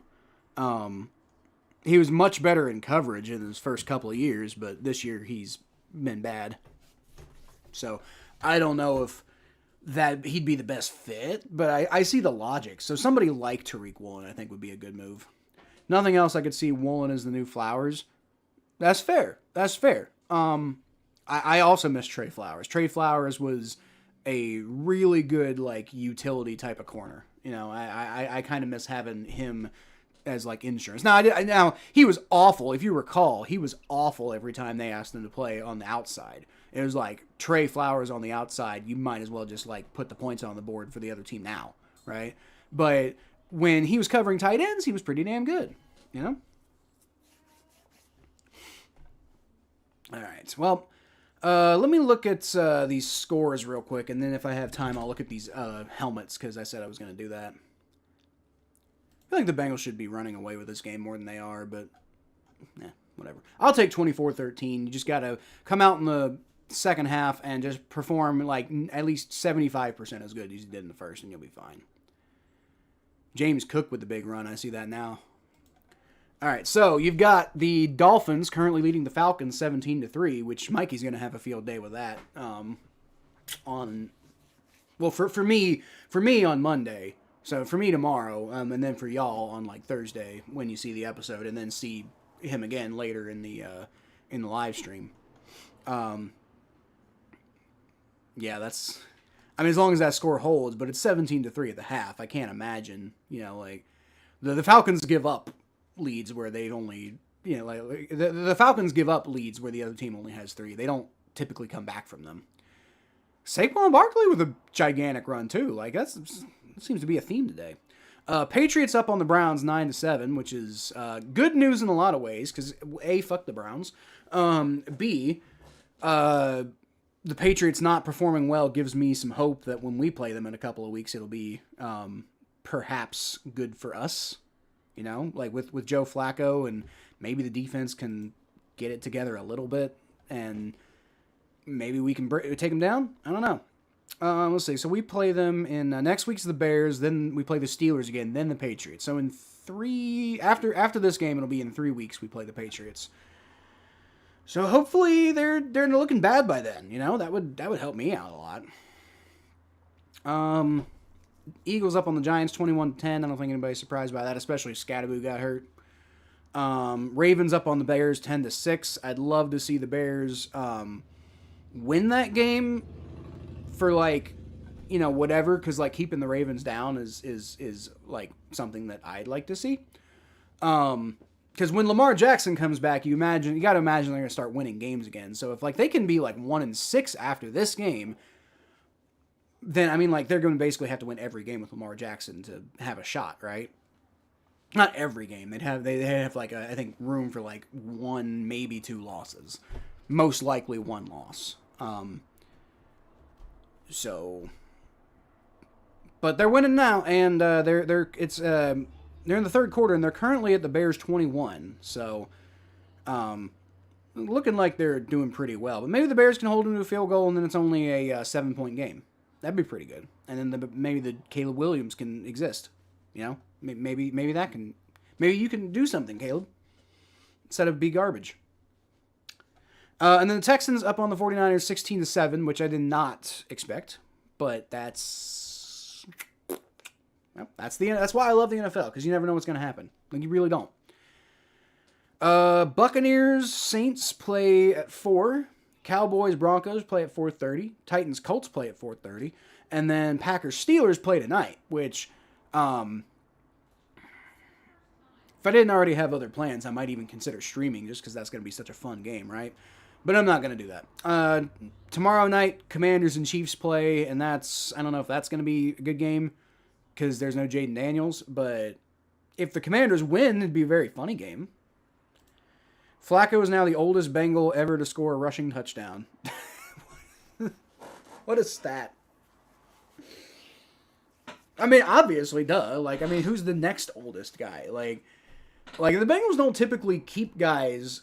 The Bengals don't typically keep old guys on the roster, particularly, like other than, like, offensive line and defensive line. Like, other than offensive and defensive line, the Bengals don't typically keep old guys on their roster a whole lot. They tend to, like, prefer to move on from guys when they're getting older. Except for offensive and defensive linemen, they'll keep them around to some extent. But yeah, they don't typically keep older guys on their roster, so that's not terribly surprising. But it is crazy that Joe Flacco, because he's Joe Flacco, becoming like having that record for us. That is, again, because it's Joe Flacco. That's wild. All right, let's see these NFL helmets from the 70s. The Colts helmet has not changed. The Bills helmet did change and then is now back to the old school style. I like the 80s and 90s Bills helmets. Like when Marshawn Lynch was a Bill, like that, like with the red instead of the white background. I actually liked those better. But you know, the white ones are fine. But I mean, those are like the Dolphins is basically the same helmet that they're wearing now. Now the Patriots, I do like the Patriots logo. I mean, like, it's a little busy, but it's also not at the same time, right? Like, it's a little more detailed than you really want a sports logo to be, but it's unique and it's interesting, right? So I don't mind those Patriots helmets. The Jets helmets I like the Jets helmets. Like that color of green and then the Jets logo. When they switched to the white helmets, I never liked that, but I've always liked the green Jets helmets. The Broncos helmet's pretty cool. I think that's pretty cool. You know, to be clear, all of these I do think the Bengals stripes are better than. But I mean, there's, you know, the Jets helmet and the Broncos helmet alone in that era, I don't think is a drab helmet the way you put it. The Chiefs helmet, I've always thought the Chiefs have a pretty solid helmet. Despite my personal feelings about the football team, I always thought they had a pretty solid helmet. Raiders helmet's classic, guys. Like, come on. Come on. That's you if you want to call it drab, whatever. But that's a style. They should never change that helmet. That's a great helmet, great logo. Particularly the logo. The Raiders should never change their logo. That's the best logo in the NFL without even like I don't even have to think about it. You know, that Raiders logo is fucking sick. And then their helmets, like, I mean, their helmets are maybe not as cool as the logo, but it works with that silver and black, like the silver background and the, you know, black kind of highlights and stuff. Like, I like that Raiders helmet. The Chargers had a solid helmet back then. I liked it better when they went with more of a navy blue than whatever color of blue they got going on back then, because it looks like kind of like almost like a neon type of helmet. But I do like those like navy blue and like soft yellow, like the lightning bolt is kind of like a softer yellow. I like that from the Chargers. The 70s one, I wouldn't call that drab. I just, it's not my favorite way that the Chargers have had their helmets. The Seahawks helmet, I've always liked that silver and like that silver thing with the Seahawks. I don't know if I'd call that drab. Bengals, obviously, I agree when the stripes went on. That was the best helmet in the NFL without question. Browns helmet sucks. Moving on. The Oilers. The Oilers had an interesting logo. And their helmet was just the logo on the helmet with a white background. But it did, I don't know, the stripes were, I kind of like the Oilers helmet. I thought the Oilers had a solid helmet and solid uniforms and stuff. And I don't like the Titans style as much. I like the Oilers style a little bit more because it's a little bit cleaner, Steelers are never going to change their helmets. And I don't ever like complimenting the Steelers, but like they do have, like their logo is... I'm not going to call it sick because I hate them, and the logo fills me with bile, but I will admit that it is, like, for what they're going for, they did a good job with their logo. Like, from a graphic design perspective, they did a good job with their logo. And then their helmet's, like, the black background. Like, it's a good look, right? Like, I don't know about that being drab. I think the Bengals have a better helmet, but I don't think the Steelers, I don't think I'd take points off for any reasons other than hatred, from my personal perspective, right? Falcons with that red background. If you took the Falcons modern logo, because the Falcons modern logo is way better than their old logo. If you take the Falcons modern logo and you put it on that red helmet, I think that might be pretty sick. I like the Rams, that old Rams style helmet. I think that's pretty cool. That's right up there with the Bengals as far as creativity goes. Like, I would say the Rams might have... From that era, the Rams probably have the second best logo, or like helmet in the NFL. Not necessarily logo, but definitely helmet. The Saints, I think the Saints have a pretty good helmet style. I think that works. Like the fleur-de-lis and then the like legit gold. Same with the 49ers. I think it's 1A, 1B. It's not one. They're not. Neither of them are the best, but I think those are pretty solid. I like those. The Bears, I've always thought the Bears logo is boring. Or the Bears helmets are boring, but they're also super old school, so if that's what they're going for, it's fine. Bengals coverage team does a mostly good job of getting to Smith on the return there, but they can't quite bring him down, so ends up not being blown up like the way I thought it was going to, but at least it wasn't a complete disaster. The Lions, I've always thought the Lions have a cool, like, silver, like, really, honestly, the silver helmets, like, that's a cool thing, like, the helmet being silver. I don't think I've seen a bad version of that, right? The Lions logo is odd, but it's fine. The Packers helmets are just classic, like, call them drab if you want, but they're classic. The Vikings helmets are, I've always thought that, again, you want to talk about creativity, as the Bengals give up about 4 yards to Breece Hall there on the run. Well, you want to talk about creativity, I think the Vikings have a pretty cool logo. Now, I've never understood the purple, right? But like the horns on the helmets, I think those, I've always thought that was pretty cool. Like that's right up there with the Rams and the Bengals as far as like cool helmet designs go, right? The Buccaneers, that's weird. I know the creamsicle uniforms have gotten a bit of a popularity boost lately, but I don't like the Buccaneers helmets from that era. The Cowboys logo from that era looks a little too large, but maybe that's just like bias from where we're at right now. Justin Fields massively overthrows Isaiah Johnson, who was being covered, but probably Justin Fields could have gotten him the ball there. And I guess I'll do the rest of these on the commercial break. So it's going to be 3rd and 7 now. I only got like 4 teams left to go, by the way, as far as 70s helmets go.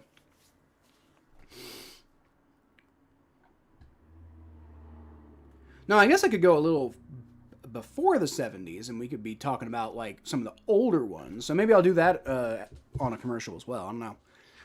Justin Fields takes a shotgun snap, rolls back, throws. He's got a man. And he's going to get the first down to the 40, 45, 50, to the opposing 45 before he gets pushed out of bounds. Well, that sucked. Come on, man. You can do better than that.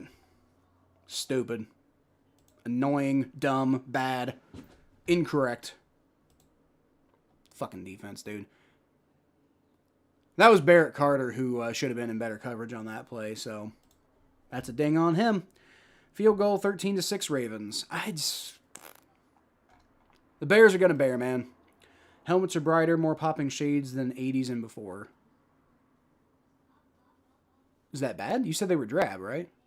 Fields throws, and that's nice play there by Demetrius Knight to knock that ball away. And he got beaten in coverage. Ooh, and he's hurt now. That's not good. He sacrificed his body to break up that play. But hey, he did a good job with it at least. Damn, that's not good.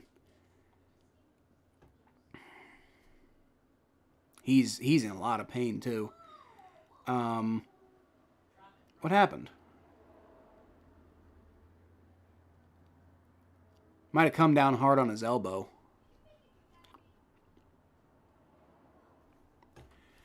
Yeah, I think he might have come down hard on his elbow, so I wonder what happened with that. Hopefully he's okay. Yeah, the some of them are brighter. I don't like the brighter on some of them, like the Chargers helmets. I think the Chargers helmets need to be darker. But like the Rams helmets are actually darker. They brightened up in the 90s. And the Eagles also darkened theirs up. So I'm gonna agree with all of that. But speaking of which, the Eagles helmets, I think the Eagles helmets improved with when they changed them in like the 90s, I think, or might have even been the 2000s when they changed their helmets. But I like the new Eagles helmets better. But I will say in the 70s, the Eagles had solid helmets. You know, like considering we didn't know what they were eventually going to be, this is pretty good. You know, I wouldn't call most of these drab. I'd say like the Browns helmets sucked. I'm not a big fan of that white background for the Bills.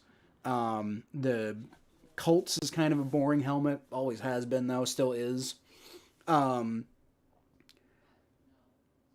Falcons, I never really liked that logo, so it makes the whole helmet look weird. But I don't know. And then the Buccaneers. So, and then the Bears. I've never been a big fan of the Bears helmets in general, but in general, I don't know about drab. So then you also got the Cardinals, which the Cardinals helmets have always been boring. So okay, fine. The Cardinals have boring helmets, and then the team formerly known as the Washington Redskins, which is what they were known at the time as. That's a really okay. So I mean, you want look, I don't know how natives feel about that whole thing. Like, I've heard both sides, right? So I'm not in the business of like I don't know. To me, it feels weird, but that's a slur, right? Like, regardless of what you think about it, that's a slur. That's literally what it is. It's a slur. So I don't know. I don't hate that they changed it or whatever. But I will say that old logo was pretty cool. Like, just taking out like the personal, like the how it is like, from like a being a slur and then like racist iconography and stuff like that. Like you take all that out, the Redskins old logo was really cool. And their helmets reflected that. So I'd say most of the 70s helmets were pretty solid actually. Some of them were a step back, but I'd say overall they're pretty solid. It's going to be third down now. I think Justin Fields kept it and got a couple of yards, but not a whole lot. So I guess I'll do these, before the Bengals changed their... Because you definitely got some different ones going on there. And I think actually some of these almost would have been cool to see him keep. But I'll go through that at the next commercial break. Trey Hendrickson is... still looking shaken up and walking off, and that's not what you want to see, man. That's not what you want to see. Enough about the damn uniforms. Dude, if somebody asks me about it, I'm going to talk about it. Like, shut up. Let me run my show the way I want to run my show. Justin Fields rolling around, and he just ends up throwing that one in the dirt, and the Bengals defense holds, and I think from here, the Jets are pretty much going to have to punt. Like, they could take a field goal. It'd be a long field goal for an old kicker. But... I mean, they could maybe try to go for a field goal here. They're at like the 43, so it'd be a long field goal, but in today's NFL, that's not. It wouldn't be shocking to see him make it, right? So we'll see what they do here. It is 4th and 6 though, so they're either going to punt or they're going to go for a field goal. They're going to punt. Okay, it's Austin McNamara, former Cincinnati Bengals punter Austin McNamara, now a practice squad type of guy, but a guy who I actually wanted the Bengals to get instead of Ryan Rico in that draft, and it ends up turning out that Ryan Rico is the better punter. But just interesting to see McNamara there, and he boots it into the end zone. Wasn't a very good punt. That's some stuff we've had some issues with that with Rico too. So, that's definitely not a good, not a punt you want to have on tape there. So the Bengals are going to get the ball at the 20-yard line, I believe. Vikings have a good helmet and the second best color scheme in the NFL. I don't know about second best color scheme. I think the Vikings color scheme is fine. I do think they have really creative helmets. I think the Vikings have I like the Vikings helmets, color scheme, it's fine. I don't know. I really like, maybe I'm weird, but I really like the Jaguars color scheme. The Bengals color scheme obviously is really, cool because, I just love that they embody, they're like, here's our mascot and we're just going to completely all the way go with it. Like no other team really does that, right? Like the Rams, they have the cool helmet stripe. But blue and yellow, what does that have to do with rams or goats or whatever? Back in the day, it was blue and white. I'm not sure what that has to do with rams or goats. The Dolphins are green and orange, which, kind of reflects SeaWorld a little bit, but doesn't really reflect what a dolphin looks like.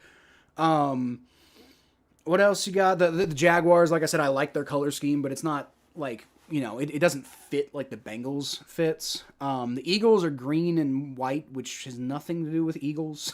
Zero to do with Eagles. Cardinals. The Cardinals are red, but they don't embody them. They just have a cardinal head. Like they're not putting something on their helmet that makes it look like there's feathers or something, right? Like that would be the equivalent of what I'm talking about. The Bills have never even tried. The Lions also haven't ever really tried. The Broncos haven't ever really tried. The Falcons haven't ever really tried. So the Bengals are the only team that really gets into character with their mascot, and I love that about them. And it's not just because I'm a Bengals fan. As a person who likes interesting things, I feel like that's the most interesting uniform combination and helmet and just brand and vibe and whatever in the NFL. Huntley is doing good, completing 14 of 15 for the Ravens. Well, it's interesting that Huntley is back on the Ravens, by the way, because he was gone there for a while. But yeah, Huntley's always been a solid backup, guys. I'm not surprised to see that. Ravens up 16-6 on the Bears. That's, I guess, good news for us playing the Bears next week, because maybe they're just bad. I don't know. 1st and 10. Joe Flacco takes a shotgun snap, and he's going to dump it off short to Chase Brown because the pocket was collapsing a little bit. And that's going to be about a 3.5, 4 yard pickup. So that's okay. Bills are running away with it on the Panthers. Jim, what was that you were saying about the Bills being bad? I think they're taking on a Panthers team that's actually looked pretty good lately. Like a Panthers team with a winning record. Texans up 16-7 on the 49ers. Ravens up 16-6 on the Bears. Eagles up 21-10 on the Giants. Patriots up 16-7 on the Browns. Good, fuck the Browns.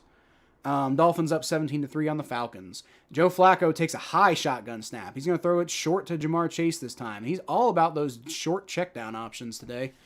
But whatever. Jamar Chase catches it, but gets tackled for no gain. So whatever. Night down. Yeah, it's not good. Vikings colors are because the original owner went to a University of Washington who were purple and gold. Okay.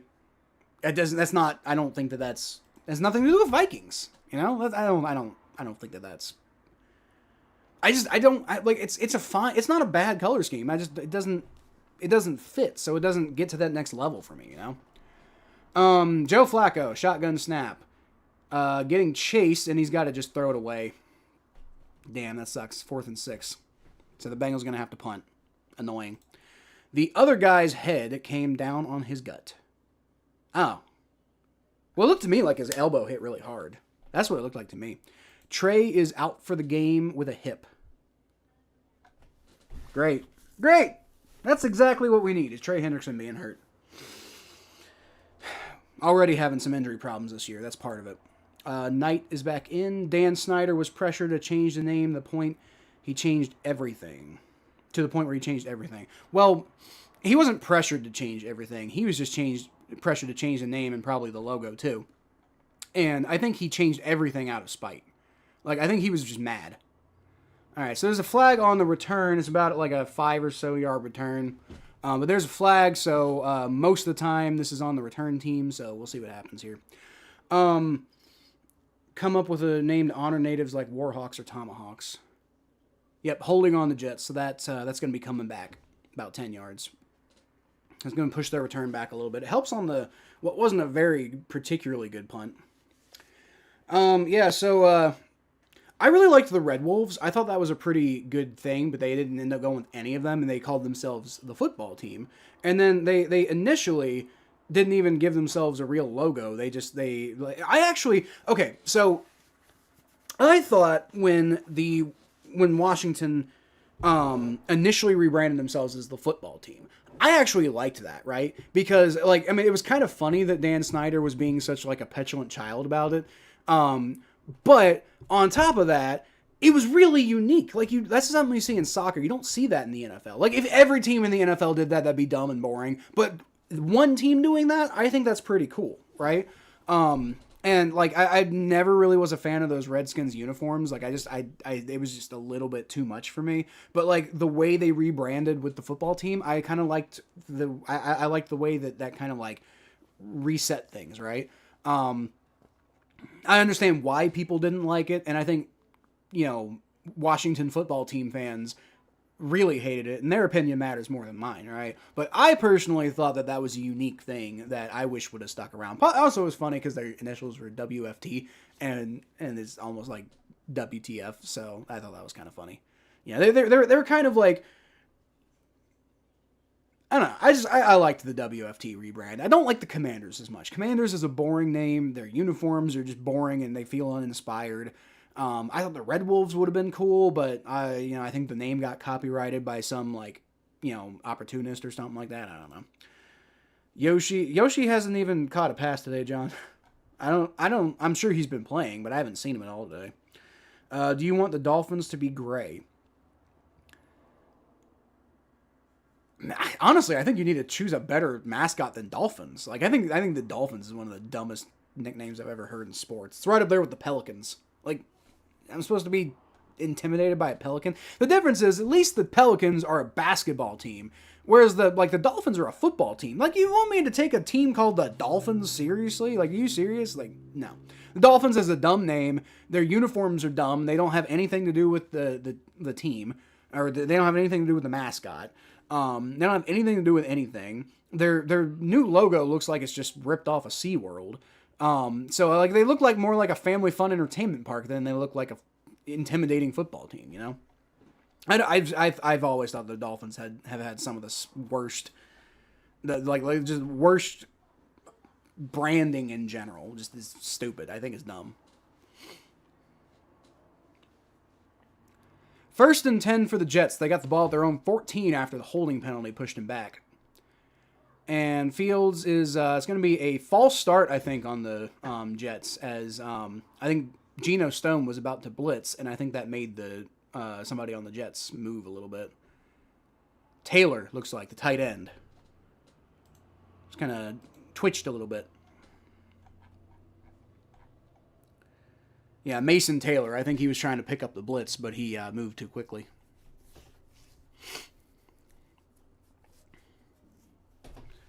The Bengals defense tends to do better when they're trying to dial up creative blitzes. So, maybe do that more instead of just trying to play defense badly in, standard, but you're bad at it. And see, that's what I'm talking about. Demetrius Knight, that's a very standard defensive look there, and Demetrius Knight brings him down, but after, a 7-yard gain. After all the pushing back that they've been doing, it looks like they're just going to give up the yards anyway. Like, look, I get sending blitzes can be dangerous, but like it's the only time the Bengals defense works. So like I feel like you just got to take the shot because like it's not like you're doing much better playing standard defense, you know? Maybe obviously you can't do it on every play because then they're just going to adjust for that, but I feel like they at least need to do it somewhat more. It's going to be a screen pass and Dax Hill takes him down after about a 4-yard gain. As number 10 on the catch, Alan Lazard, who I totally forgot was even on the Jets. That's gotta suck for him because like Aaron Rodgers was like, I'm going to talk you into coming to the Jets, and then just like fucking abandon the Jets. Now, for good reasons, Aaron Rodgers probably should have abandoned the Jets, but like Alan Lazard doesn't have nearly the kind of leverage that Aaron Rodgers has, right? So Alan Lazard's just stuck, and he just trusted his buddy Rodgers to go there, you know. All right, Fields is going to keep it himself on a run, and, oh, man, Cam Taylor-Britt kind of had the angle, but he got blocked into oblivion and gave up the first down. Annoying. Touchdown, 26-3 Bills. Field goal, 16-6 Ravens.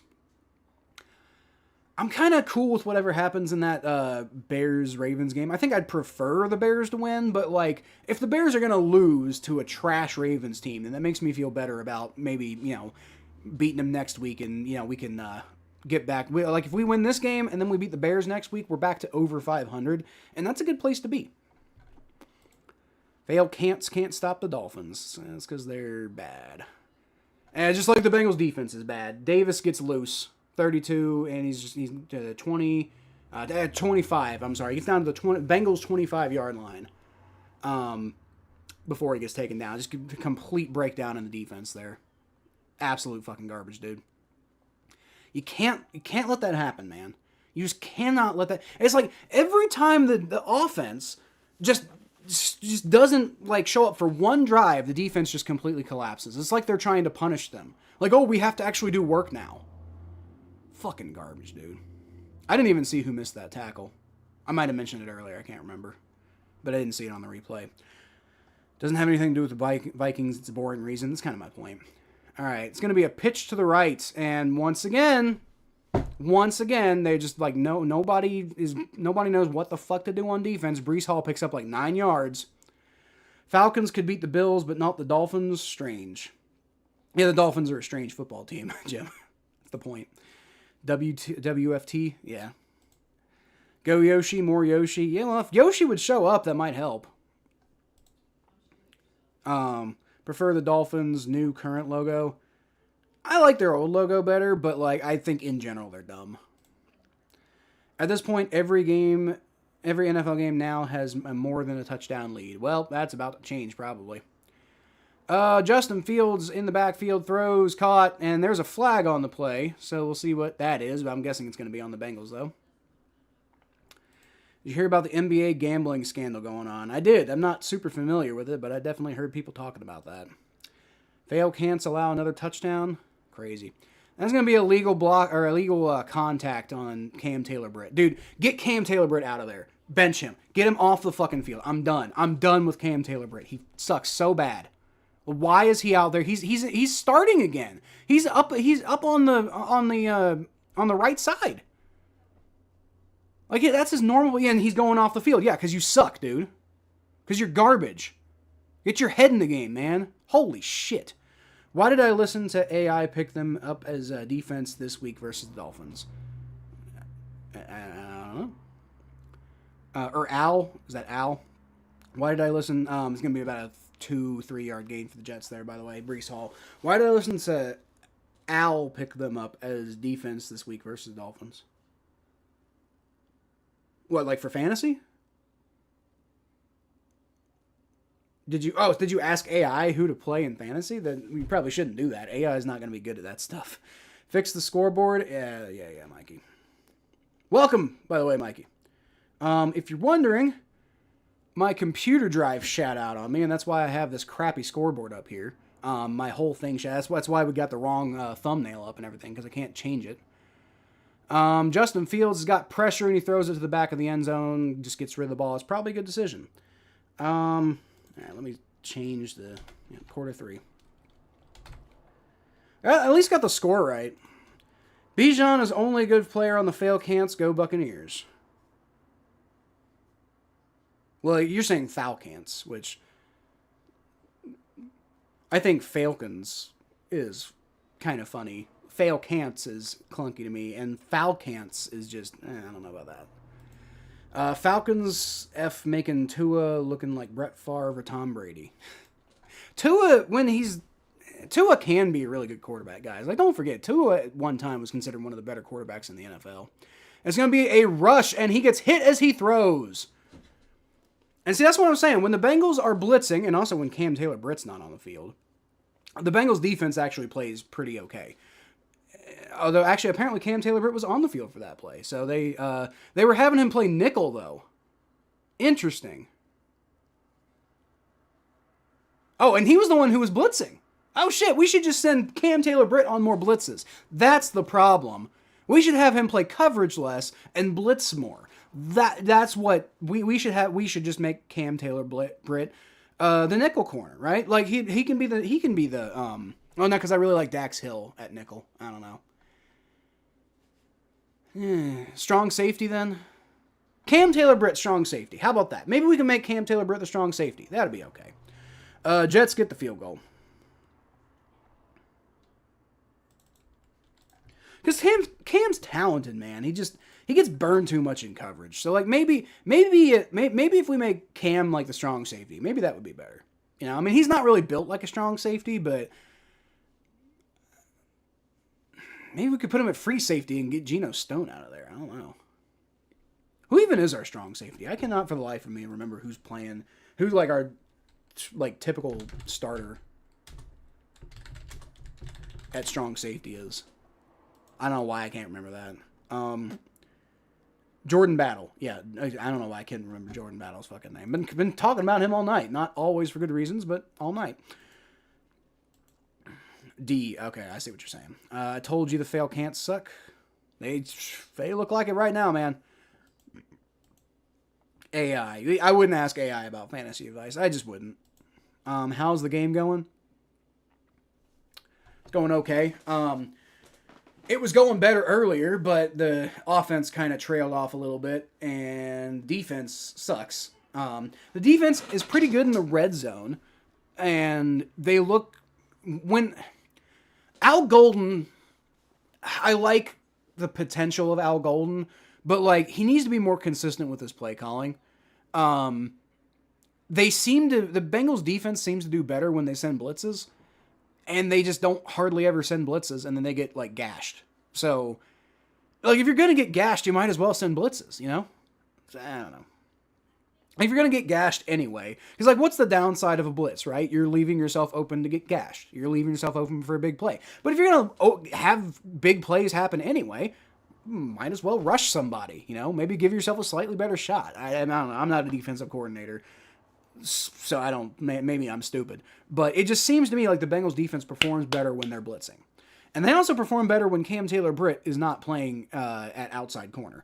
So maybe we should utilize those two things and, you know, see we held them to a field goal there when it was looking like we were going to give up a touchdown.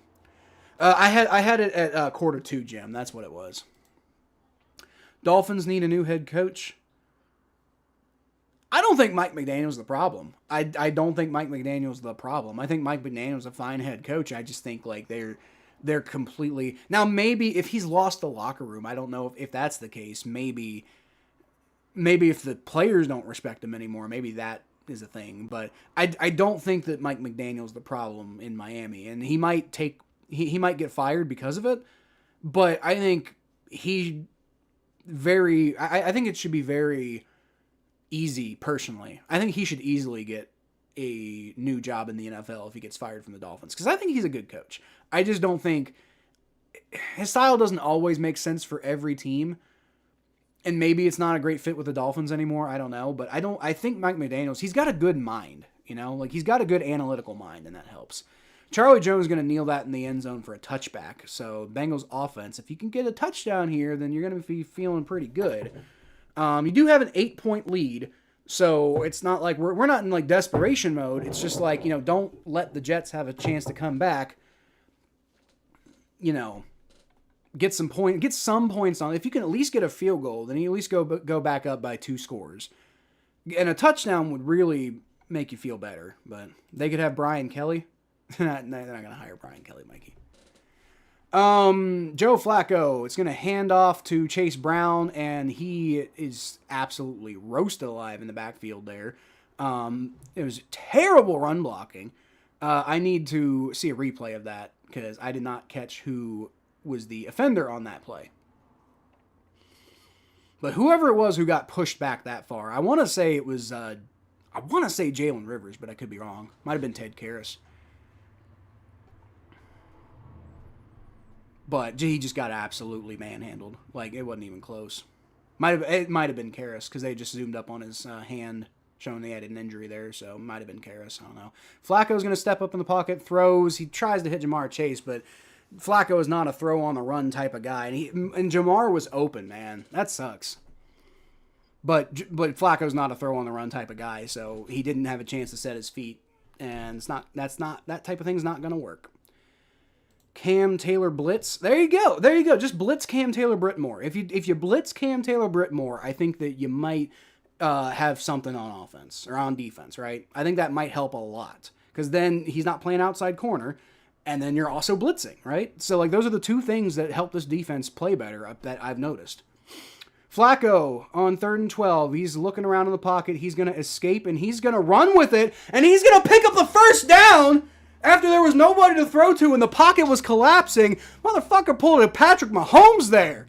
A very laboring version of Pat. Like, it looked like a very difficult thing for Joe Flacco to do. He didn't make it look seamless like Patrick Mahomes makes it look. But I did this. I'm sorry, it's just a first down. But Joe Flacco just getting loose and running the ball for a first down. Like, he's just like, these old legs might not work anymore, but I can outrun your ass. There you go, Flacco. Putting the team on your back. Gotta love it.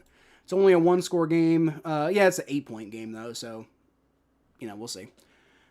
Feel like the offense can score again. I do too. We'll see. Samaje Perine up the middle. There you go. Picks up about 9 yards. That's good run blocking because we had bad run blocking. Now it's good. So hopefully we can keep it good, but probably not. Stroud touchdown pass, 318 passing yards, 23-7 over the 49ers. Dude, Stroud's going off, man. Holy shit. I can't even decipher that, Jim. Like, better that your Aints or LSU lost yesterday are. Am I having a stroke? The fuck? Hold on. Handoff to Samaje Perine, and doesn't get very much there, but it will be enough for the first down. So there you go. John want to trade. You want to trade in fantasy. You want to trade Marvin Harrison. Yeah. I don't know if anybody's going to give you anything for him, though, because he's kind of garbage this year from a fantasy perspective. James Cook is getting it done today, apparently. Flacco's got wheels, but he doesn't, stranger. He's out there like Flacco is like a car that doesn't have tires. It's just like it's moving on the axles, but like he's still getting first downs, which is wild. All right, Flacco, it's going to be a play action to Jamar Chase, and it's going to be a dump off to Noah Fant, who has really good blocking, gets the first down. There you go. Jets trying to rip that ball out, but Noah Fant's like, no, this is my baby. Would have traded Harrison and Hubbard for Dowdle and Colts D or to another team. I picked up Dowdle in free agency. That worked out pretty well for me. Harrison and Flowers for Sutton and Patriots. I don't know too much about all that. The team with Colts D also has Eagles D. There's a lot of words there, John. Flacco's got time to throw, and he does, and it's... Oh, no, it's intercepted! Oh, man. No, they're saying it was... Okay, they're saying that was on the ground. So Jamar Chase knocked that ball up in the air because he wasn't able to get to it. Looked like 23 Thomas of the Jets. He's saying he came down with it, but the ref who was right there said he didn't. So as Azariah Thomas, who on the ricochet, may have caught an interception there. Why is somebody challenging something?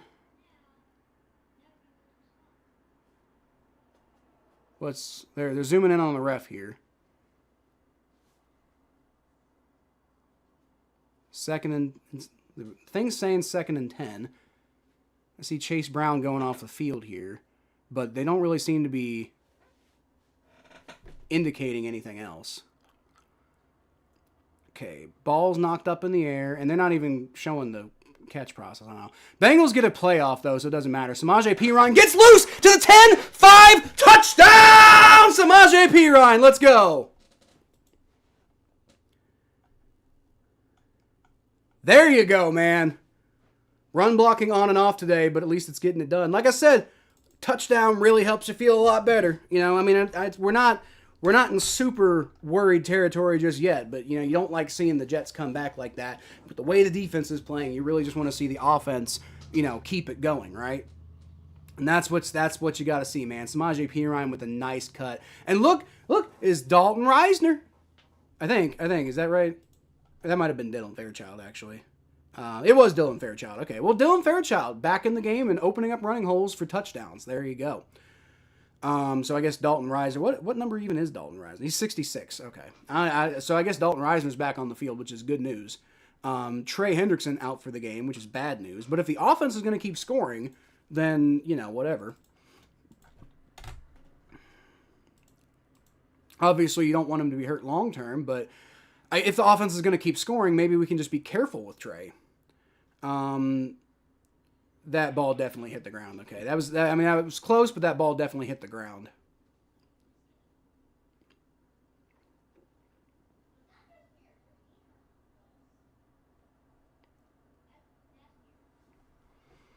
All right. Perine gets in the end zone for a touchdown, and the Bengals are leading the Jets 31-16 now. Gotta love it. Why is the Bengals offense still on the field? We just kicked a field goal or an extra point. Okay, so maybe okay, so the Bengals offense isn't, it's just some of the players are they must be playing on special teams or something. I don't know. I thought I saw Samaje Perine out there, and I'm like, why is he still on the field? Okay, I picked up Seattle's D last week. I'm not dropping them. So AI suggested I pick up Falcons. Don't stop asking the AI, man. Like, why you gotta, like, that's just like, look, AI, I'll talk about this in a second, probably at the half. Johnson, 18, gets a pretty decent return there. And the Bengals are celebrating like they did something, but I'm pretty sure they gave a pretty solid return, so that's not, why are you celebrating? Okay, whatever. AI didn't like my trades I was thinking of. I just wouldn't rely on AI, man. I wouldn't. Like, I have very educated opinions about AI. Like, that's, I kept telling you guys how, you know, I got a job where I'm making a lot more money. It's dealing with AI. So like, I know I can tell you. I think at the next commercial I'll tell you all about how I feel about AI. But I wouldn't rely on it. If, you know, that makes sense. Justin Fields has nowhere to throw that ball, so he's going to have to keep it himself, and he runs for about a 3-yard gain. It's going to be 2nd and 7. I am, again, I'll go more into depth at a commercial break, but like, I'm pro AI for what it's worth. I think AI can be a very good thing, but it's like any tool. You got to know how to use it. And if you just try to rely on it like it can do all the work itself, then you're going to have things where it suggests that you pick up the Falcons defense, which is not a good decision. Even if they're playing the Dolphins. Like, that's, but whatever. 2nd and 7, Justin Fields, shotgun snap, throws it quickly because he's got a man wide open. That's 85 there again. And he picks up first down. This fucking defense, dude. Good thing the offense is good again. Mason Taylor. So you would have traded for Eagles or Colts defense. Probably.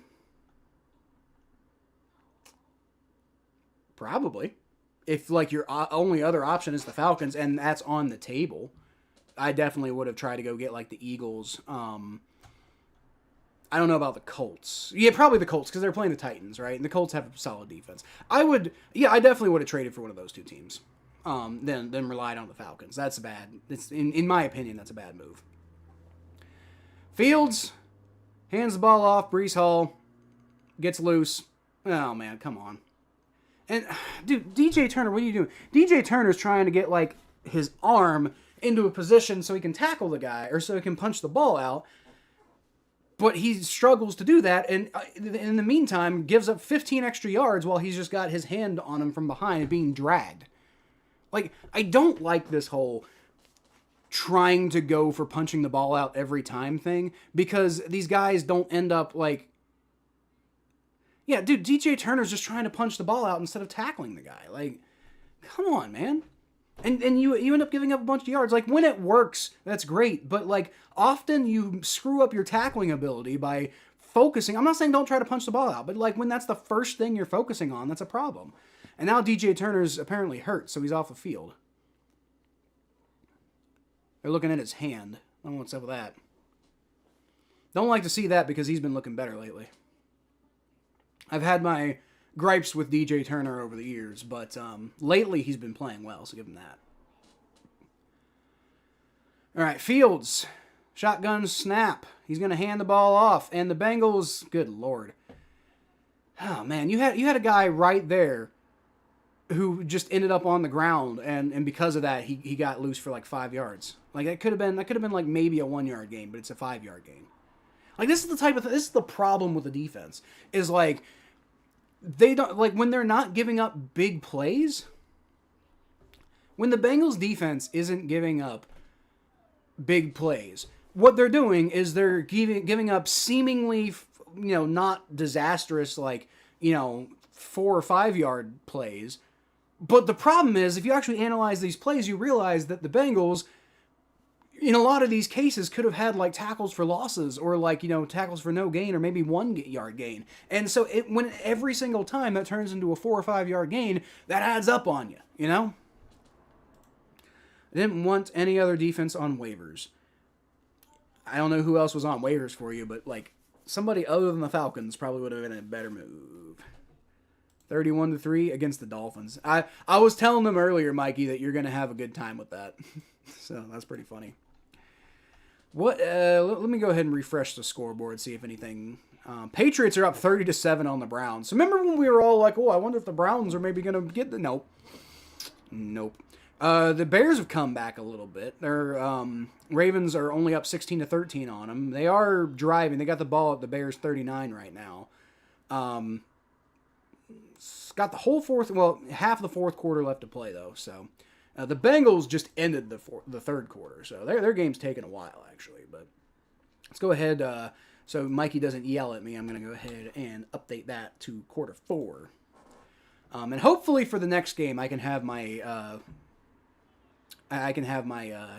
drive recovered, and we don't have to do this stupid fucking gray bar here. If that had happened, like, last night or something, I might have had time to make a new graphic, but this happened, like, right before I started getting ready to go, so I had to scramble. I didn't have time to make any graphics. I just had to put a black bar. Luckily, I'm using OBS, so, like, like most of the stuff that's not connected to that drive, like, these text files that I can edit, those are, those, I haven't lost any of that. I haven't lost, like, my video camera or anything. So we can still stream. It's just, like, all of my graphics and stuff are gone right now. Hopefully they're temporarily gone and I can recover them. If not, you might see, like, a whole fucking rebrand come for this channel, because I don't know if I'm going to be able to recreate that stuff completely. I might just have to go in a completely new direction.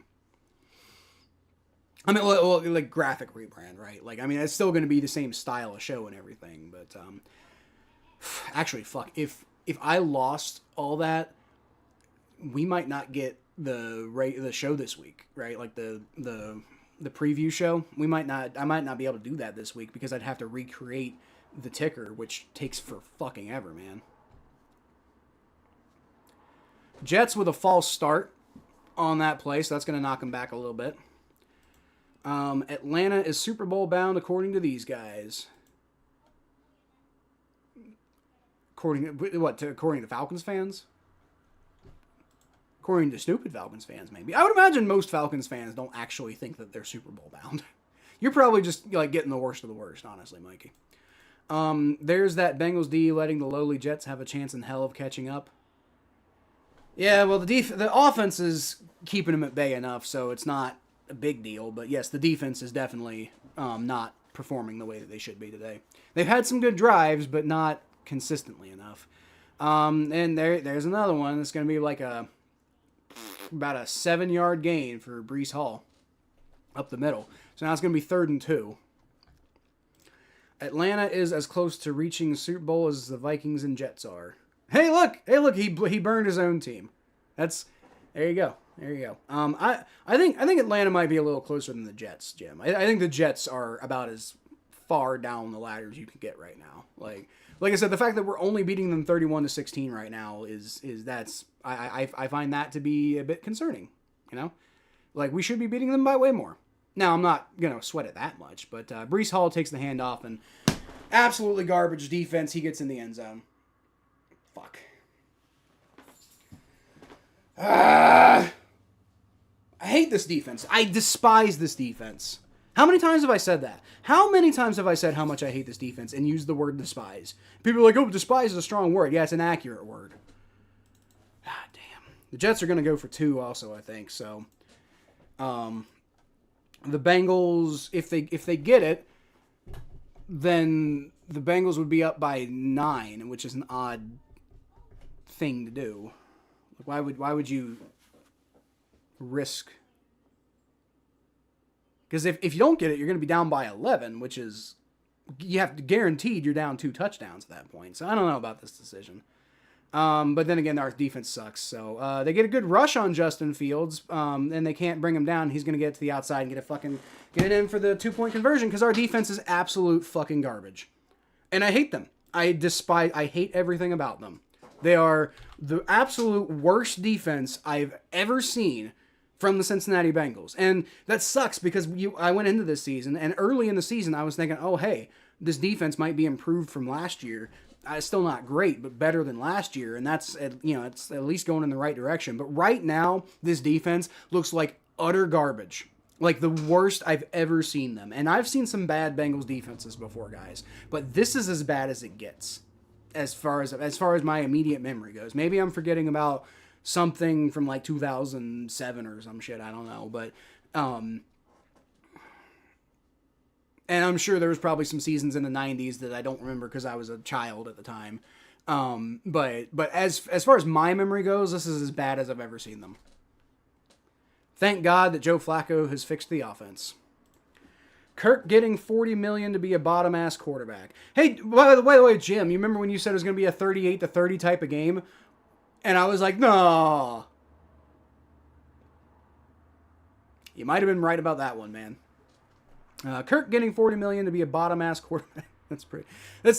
Yeah.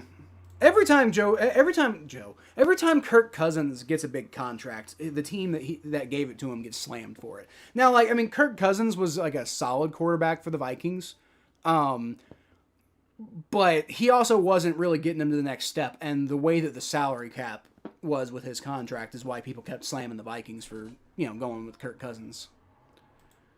If we don't do the show, how will I drop Atlanta to number 48? I don't know. We might do like a live stream or something because I'll be able to stream, but I don't know if I'll be able to edit. So, we might record it and I just won't have any graphics or something on it. I don't know. Might do it that way, which would suck, but. I don't know. Is it better to put out substandard content or is it better to put out no content? And then do like a live stream instead. I actually don't know how what's better as far as YouTube goes. What would you guys prefer to see? If I can't get the files recovered, would you rather see like a lower quality show or would you rather me and Mikey just do a live stream? Let me know in the chat here. Bears versus Ravens, only close game, 16-13. Ravens lead, 8 minutes left. I want the Bears to win that game, but if they don't... Actually, at this point, I'd say the Bears look vulnerable enough that maybe next week, even if they come back and beat the Ravens, I think at this point the Bears have done a poor enough job against the bad Ravens team that maybe that's a good sign for next week. So Bears win. Please win. Please go win, Bears. If they get it, it'll be 7. Get what? Touchdown? They got it. Hot garbage. That fucking defense, dude. That defense is pure insanity as far as garbage goes. Logan Wilson now over here on special teams. Maybe that's part of why he wanted a trade. I don't know. To the Jets, bruh. To the Jets? To the touchdown? Yeah. Yeah, they gave the touchdown to the Jets. We're beating the Jets, though, so I wouldn't worry about it too much. All right, so 31-24. I mean, a field goal would help. Field goal would give you, a buffer. Touchdown would really help because the defense is obviously just hot garbage right now. 7, not 9. Yeah, I did my math wrong. That's my bad, Jeff. 1st and 10. Samaje Perine gets the handoff, and he's once again slicing through that defense like butter. Gets it to about the 50-yard line before he's brought down, so that's good news. At least our offense is good, man. Good Lord. I'll tell you one thing. I was so upset when Joe Burrow went down and our offense was really bad with Jake Browning because I'm like, my God, I was looking forward to the season so much and about how electrifying our offense would be. And now it's just boring and we suck. But at least now, and maybe we're good again. I don't know. Defense sucks. But the offense is really, really something right now. Samaje Perine stiff-arming a guy, and he gets out to might have picked up a first down if they're giving it to him. That was like right on the border. But they gave it to him. Just when I say that, Caleb Williams throws an INT for the Bears. God damn it. Garbage-ass Caleb Williams. Could be worse. You could lose 31-3 to the freaking Dolphins. Is that game over? That game's not even over, Mikey. They might lose by more. Your Aints will be losing 24-7 to the Buccaneers. Yeah, but that's not the Dolphins, though, Jim. That's different. Might get the upset, and I wouldn't be shocked. I'd be pretty surprised, but I wouldn't be completely shocked, I don't think. Jamar Chase on the jet sweep. He gets a nice little lane to the outside, and he picks up about 5, maybe 6 yards. You'd rather see the content without the graphics? Okay. Well, okay, so if I can't get my graphics back, then I'll make an effort at least to put a video out, right? It won't really look super spiffy, but we'll put a video out. So, we'll do it that way. I'm enjoying life right now. I am better than I was a couple weeks ago. Perine is still him. Dude, Perine's still pretty good, man. Jamar Chase gets open. There you go. And breaks like 4 or 5 tackles, and only to pick up like 14 yards, but and from the point he was being hit, only picked up about like 2 or 3 extra yards, but like still a cool play to watch. Kitty goes meow there. The offense is going meow, John. The offense is doing well. No thanks to Yoshi. No thanks to your boy. But the offense is doing well. Now, granted, and Yoshi is out there, by the way. He is playing, but he's just, he's not helping too much. But frankly, I think Joe Flacco's just like spamming Jamar Chase and T. Higgins and, I guess Noah Fant too. And then also like Chase Brown, there's another big run lane and he gets down to about the 6, maybe the 7-yard line. And that's another Bengals first down. But like with how many weapons there are, it's just like Yoshi's getting lost at this point. And Joe Flacco's new and, so I guess maybe he doesn't have the same chemistry with Flacco that he did with like, Browning and, what's his name? Joe Burrow. Why can't I think of his fucking name? I don't know. But yeah, maybe Yoshi just doesn't have the same chemistry with him that he does with other guys. Chase Brown's going to take the handoff again, and some more good run blocking. Gets a hold of the outside. I think he got it down to about the 1. Might give it to him about the 2. I don't know, depending on where they spot it. 34-3. First you lose 30-0 to the Pampers, and now this. A lot of trash talk from a Saints fan whose team is maybe worse. I mean, definitely worse because like the Falcons are going to be 3-4 after this. In your dreams, ain't suck. Rattler should be benched. I don't think Rattler should be benched. I mean, benched for who? For Tyler Shuck? I don't think Rattler should be benched. Yes, the Saints suck. You're correct about that, Jim. But I don't think Rattler should be benched. I think that's silly. Chase Brown, I think he got in there. He definitely hit the hole. I don't know. Are they saying he got in? The Bengals are celebrating like he did. Okay, there you go. And there it is. There's the touchdown. Chase Brown in one more time.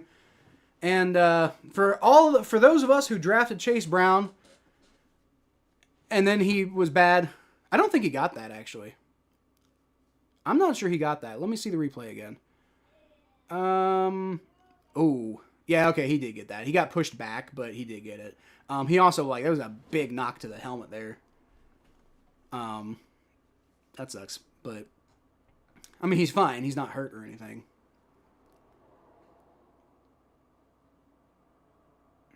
Well, he appears to be sore because he sat down very carefully on that bench.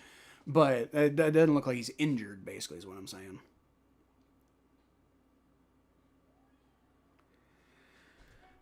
Jesse Bates got hurt. That's not good, man. I mean, like, you know, I don't want Jesse Bates to get hurt. It's under review. I was wondering if he didn't get in, but I thought I saw an angle where it confirmed that he got in. But I will say, since it's called a touchdown on the field, they have to have definitive proof that he did not. I don't know if you're going to find that, but I don't know. I initially thought he didn't get in. So we'll see. We were expected to be trashed. That's what I'm saying. You know, like well, I don't think too many people thought the Falcons were going to be good this year. Maybe not trash. And I don't think the Falcons are trash, first of all. They did beat the Bills. You know, like, if losing this game, they'll be 3-4. So, you know, we're 3-4, and we're not trash. You know, I mean, like, we had a trash run because Jake Browning is not any good anymore, and our defense is trash. So we had nothing going for us for, like, 4 games in a row. But, it looks better now. End of the third, so I think we're headed into the fourth. Oh, wait, no, okay, I'm looking at the wrong thing. This is not updating. Why is this not updating? It's going to be 2nd and goal. Okay, so I think they did overturn it. Because ESPN's saying 2nd and goal. Dolphins up 34-3 on the Falcons. Patriots up 30-13 on the Browns. Although the Browns are... Browns just got a passing touchdown, so actually I think they are only recently 30-13, so that sucks. Eagles up 31-13 on the Giants. Bills up 40-9 on the Panthers. So yeah, Jim, I think you might have been a little prematurely burying him there. Like, this is a good Panthers team that's been performing well lately. The Bills are slaughtering them. Ravens up 23-13 on the Bears, so that might be too much for the Bears to come back from. Texans up 26-15 on the 49ers. So the 49ers have come back a little bit. Not at this pace, probably not enough to come back and win the game, but you never know. The Texans were really kicking their butts, but maybe not now. Falcons are so bad. Falcons are up and down. The Falcons are inconsistent. I don't know if the Falcons are like bad, though. Like, not like the Saints are. Kirk can't even throw against a backup D. So is Michael Penix hurt?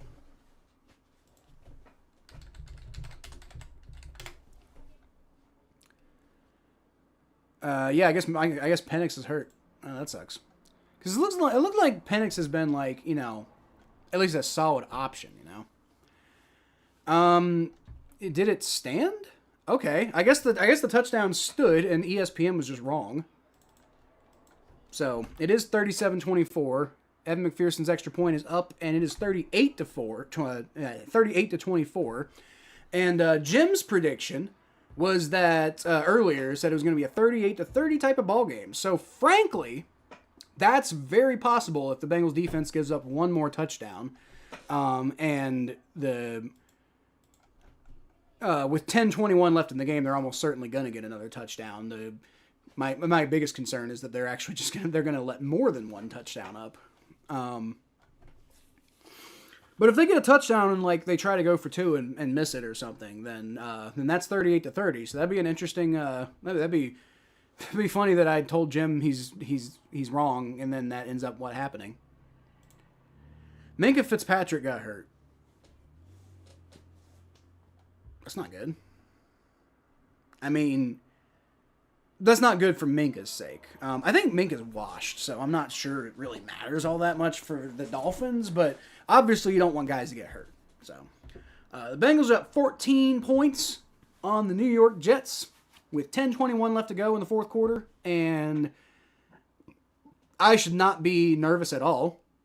I'm not that nervous, but I shouldn't. I'm a little nervous because I don't buy it unless we're completely killing them, and we're not. Like, our offense is doing well, but our defense is such garbage that it feels like, I mean, the Jets could. This game could have a 14-point swing. Like, I'm not comfortable yet. I'm feeling good, but I'm not comfortable yet. If that makes sense. And I want to be comfortable. And it's special teams giving up like a 40-yard return there, so he's gonna get the ball at that 40.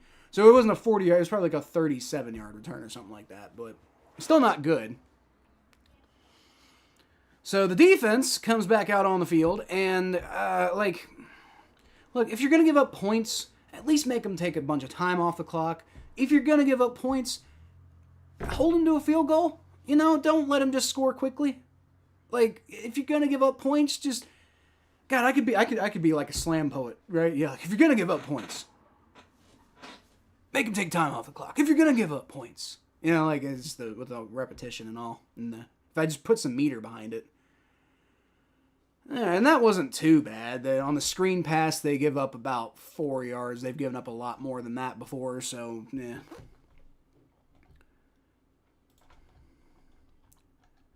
All right, so it's Isaiah Davis on the run. So, annoying, but not catastrophic. But again, the problem is, like, that's another instance where it's like they could have gotten them farther behind the line, and poor angling and poor tackling gave them more yards than they really should have gotten on that play. And that's what kills them, because it happens so often. Justin Fields going to throw that short, and that's dropped. That was intended for Isaiah Williams. And I want to make it clear, Isaiah Williams did not drop that. Like, that wasn't Isaiah Williams' fault. That was Justin Fields throwing an awful ball. Like, looking at that on replay, that was a horrible throw.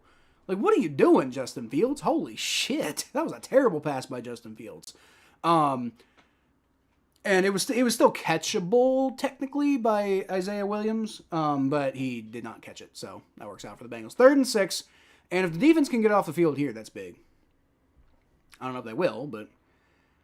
Miles Murphy gets in the backfield there, but gets taken around. Justin Fields tries to run it. Cannot get the first down, though. He gets about 5 of the 6 necessary yards, but not all of them. So the Jets are going to have the ball at the 40, and it's 4th and 1, and I'm imagining they're going to go for it here.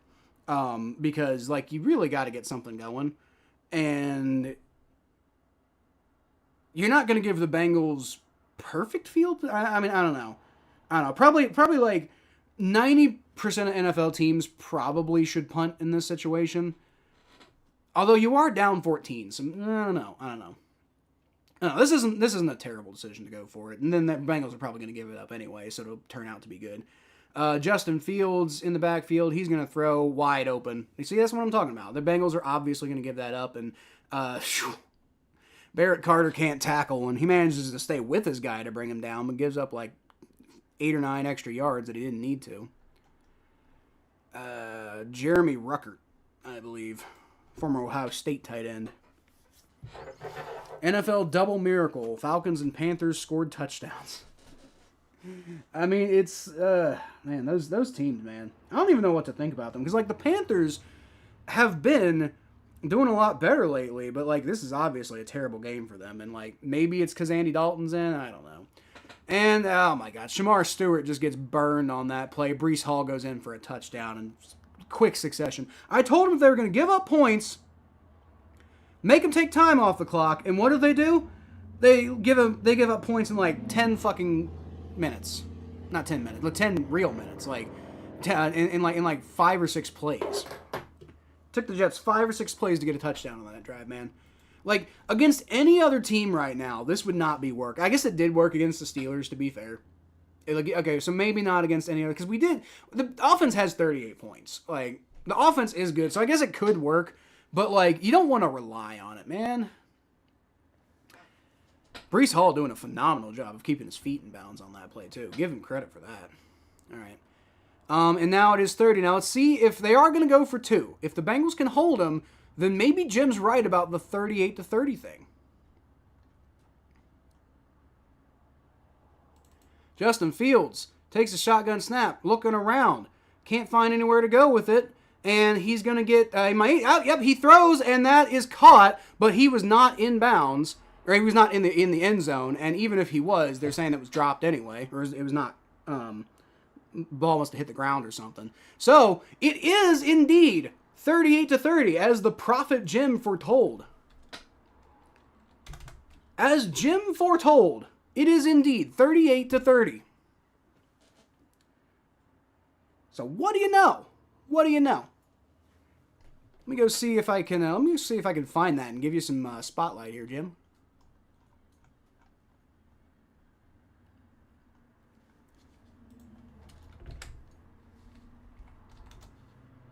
There we go. Could be one of those 38-30 type games. Well, it is 38-30, Jim. And I was like, no, you're wrong and dumb. Well, I guess I was the wrong and dumb one this time. The play is under review, so we'll see. Now, I don't think this, obviously would not make Jim wrong and dumb if the Jets score more than 30 points. But now, I will say, he doesn't ever have possession of the ball. That's short. Either way, it's short. Like, whether it's caught or not, it's short. And he doesn't really have possession. He doesn't really have possession until he's out of the end zone. So maybe he catches it. Maybe they were wrong to say that he didn't catch it. But I think when he did get control of it, he was out of the end zone. So I think either way, this is going to be, because they're saying the call was just that it was an unsuccessful attempt. They're not saying it was an incomplete pass that they're reviewing. Now, like, he catches it there, but by the time he secures it, he's out of bounds. Or not out of bounds. He's out of the end zone. So I don't know. This one's really close. This one is really close. So we'll have to see. We will have to see.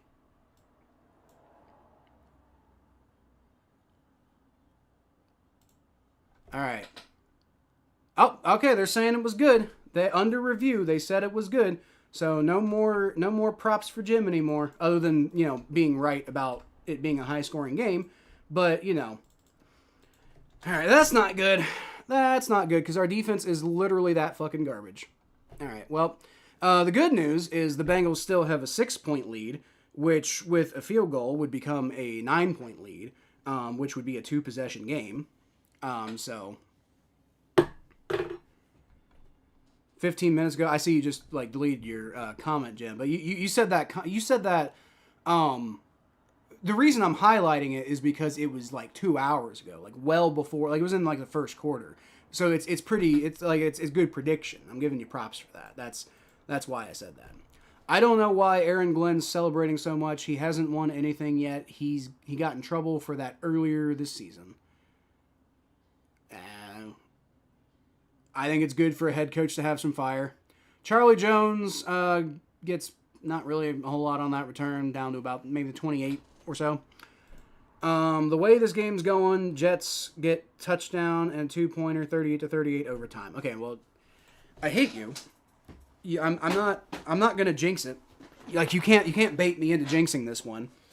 But fuck off. But actually no, that's also not true.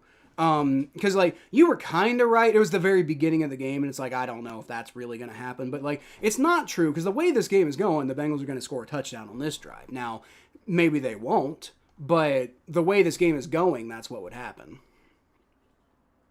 Or at least the field goal. Like the offense has been good. Yep, and that's gonna. Oh man, Jamar Chase dropped an easy screen. God damn it.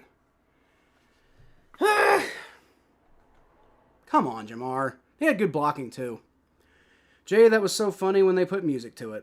I hate this defense. I also hate this defense, Luger. This defense is utter fucking dumpster juice. Forget the last comment.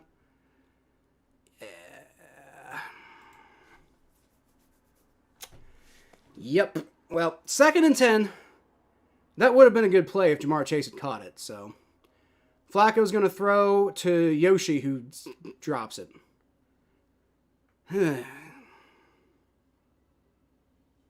John's about to come in here being like, Yoshi, but that's a bad play, man. Come on, Yoshi. What the fuck are you doing, dude? And I mean, he was being contacted, but like that was in your hands. You got to catch that ball, man. Be 3rd and 10 now. And like, come on. Don't do this to me. Please don't do this to me.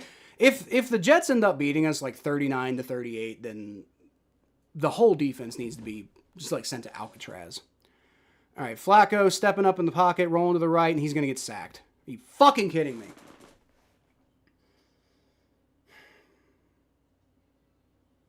First time in the game, I think that might be the first sack against Flacco in the game, but it comes in an awful time. The defense has got to get something together on this next drive, man. They cannot be giving up like fucking 40 points every game. Like, that's just unacceptable.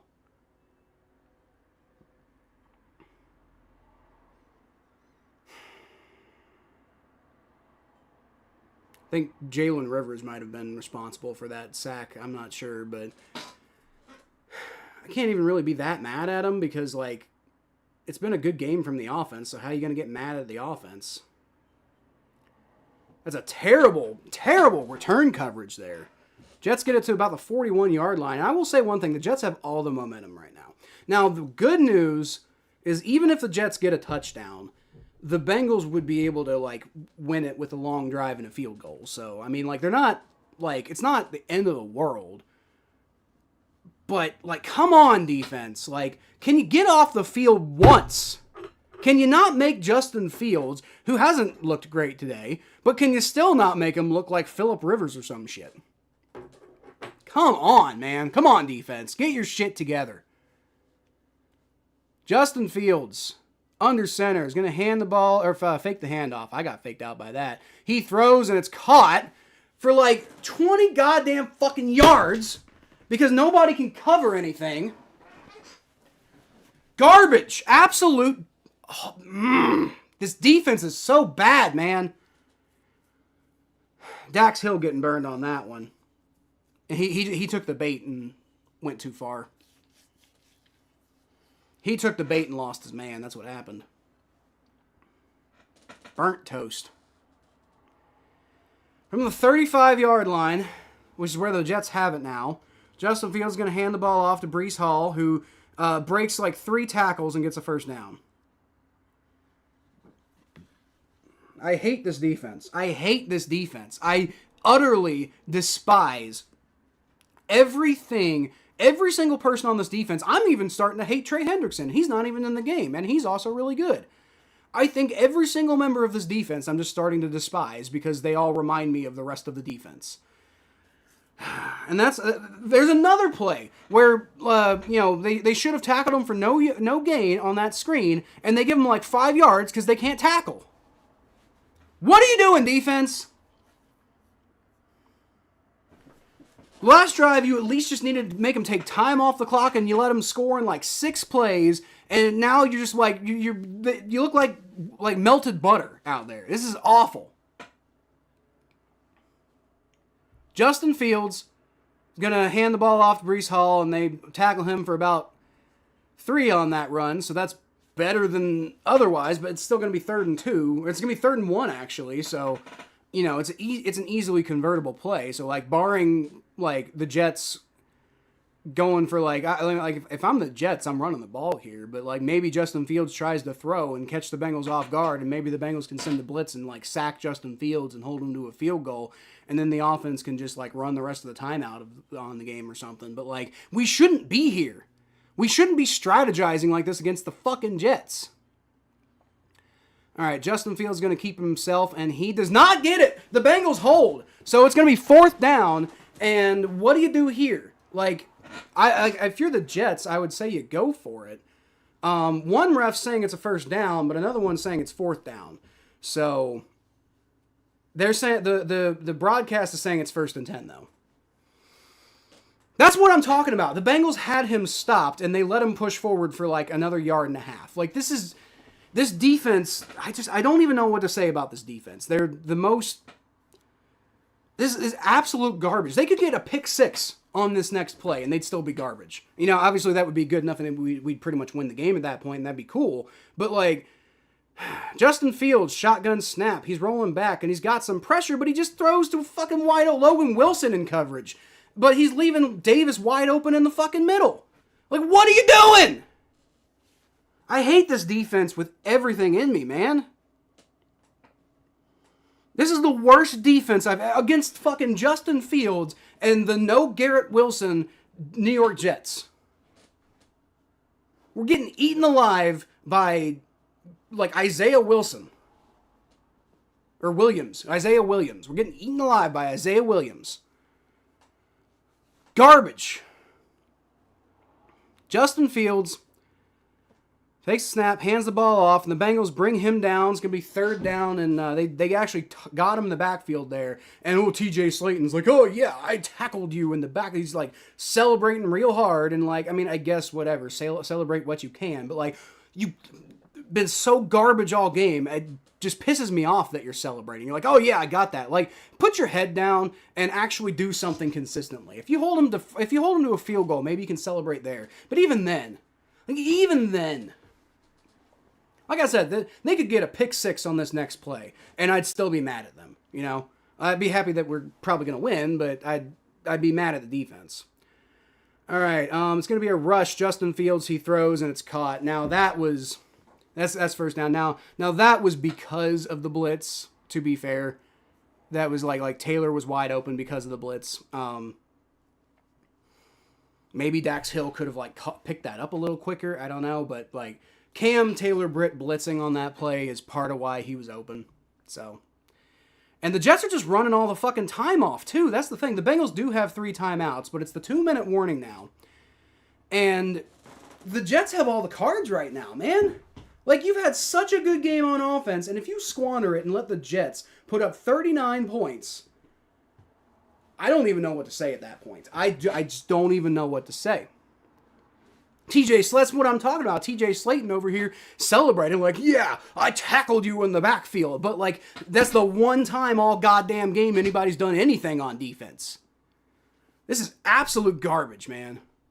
I'm fucking sick of this defense playing like this. Like Joe Flacco has got the offense fixed. The offense absolutely deserves to win this game with every... I feel a little bad because there were times when Jake Browning was the quarterback and the offense was playing so bad that, you know, the defense playing really well didn't matter. But now the shoe's on the other foot. You know, the defense, and because the defense, I'm madder at the defense than I was at the offense because there's no excuse for the defense. They don't have Joe Burrow out. You know, Trey Hendrickson's out right now, but they weren't even good with Trey Hendrickson in there. Trey Hendrickson was getting rushes, but he's the only one. This is garbage, man. Trey Hendrickson's probably getting traded, too, if we lose this game. Jets win 39-38. Well, we could still go get a field goal. We got all the timeouts. So the Jets aren't going to be able to run all the timeout. That's the good news. Because they have to get a touchdown. Like a field goal wouldn't help them. So the Jets have to get in the end zone. So they can't just like try to like mechanically like run all the clock out. They're going to run out as much as they can. But most likely, I'm guessing if the Jets, because like it's first and goal now, right? So if the Jets try to if the Jets basically get if the Jets don't get if the Jets try to run the ball and they don't get in the end zone on first down, the Bengals will probably take a timeout. And then the Jets, I'm guessing most likely, are going to need to take like shots at the end zone. You can't, the Bengals might take another timeout if you run the ball again, and then you're third down, you don't know if you're going to get it or not. But then again, you do have 4 downs, so I don't know. Because the Jets are in must touchdown territory, so it's they have 4 downs to do this. But the Bengals have 3 timeouts, so they will have some time if they give up the touchdown to go try to get a field goal, and all they're going to need is a field goal. And Joe Flacco's going to know that, so he's not going to I don't think, unless he's got a wide open guy, I don't think he's going to take a deep shot or anything. Why is Joe Flacco going in the locker room?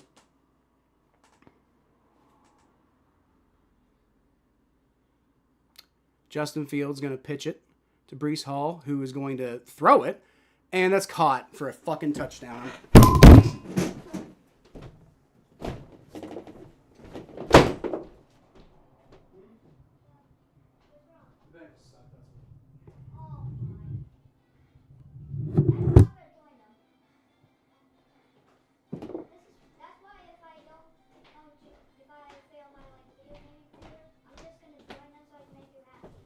Well, appreciate that, Murph. doing? Garbage ass fucking defense, dude. I hate them so much.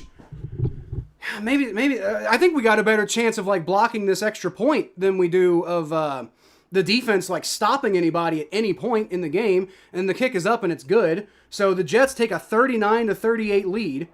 And no, the Bengals have 38. The Jets have 39 now because our defense is just absolute fucking dumpster garbage. Trade everybody, dude. Find some way for Trey Hendrickson to magically have like a 7-year contract and then trade every other player on defense. Because this is awful. This is pathetic. This is absolute fucking garbage, pathetic trash, man. And that was DJ Turner letting his man get loose in the end zone there, too. That sucks. I'm so fucking furious with this defense, man. And I think Joe Flacco, we might be getting Jake Browning. I swear to God.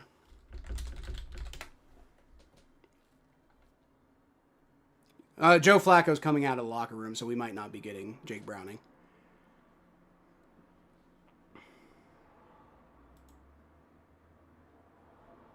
Okay, I think we're going to be okay. Joe Flacco put his helmet back on. He's throwing the ball.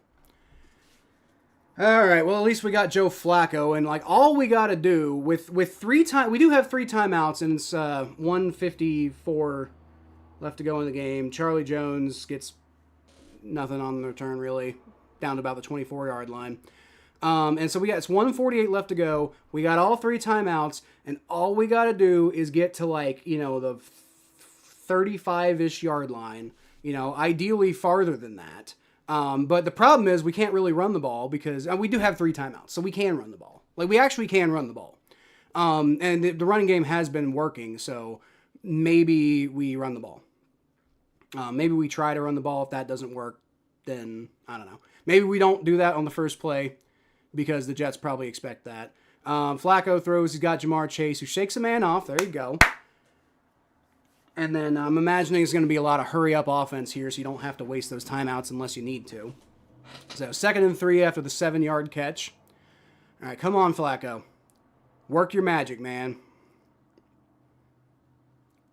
This is the type of thing that Flacco has done for his whole career. So it's going to be a handoff there to Chase Brown. He gets loose. There you go. Down to the 44-yard line is where he gets taken down. And I would take a timeout here from the Bengals. They're not doing that though, so I think I get it. They're trying to make sure that like this is the last drive. This is for sure the last drive of the game. So, all right, that's fine. They're preserving those timeouts, and they're also trying to drain the clock because they can. It's like they got the ball at the 44, 45 yard line right now, so that's good. All right, 1st and 10. Flacco rolls back. He's going to throw, and he's got... Oh, Yoshi dropped it, you fucking... Jesus, God, piece of garbage! Ah, Yoshi, what are you doing? Yoshi had it at the 35-yard line, and he just fucking dropped it. Ah! He's wide open, man. And he did get hit, but, like, you've got to secure that ball, man. Fucking shit, Yoshi. God damn it! I'm not even with these comments right now. I might try to catch up later. It's going to be a handoff to Chase Brown on 2nd and 10, and it's going to be 3rd and 10 now. I mean, it's 4 downs. We got 4 downs to work with because we have to, but still. God damn it, Yoshi! Yoshi had him in field goal range, man! He fucking dropped it! Yo shit, more like. That's right, John. Motherfuck. Well, no, it wasn't as bad as Juwan. Like he was getting hit in his defense.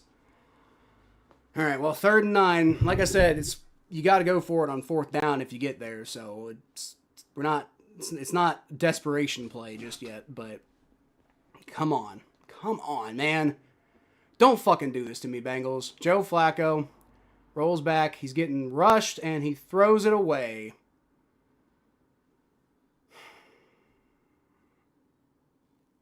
I guess he had to, but it sucks. Yoshi should be off the team for that.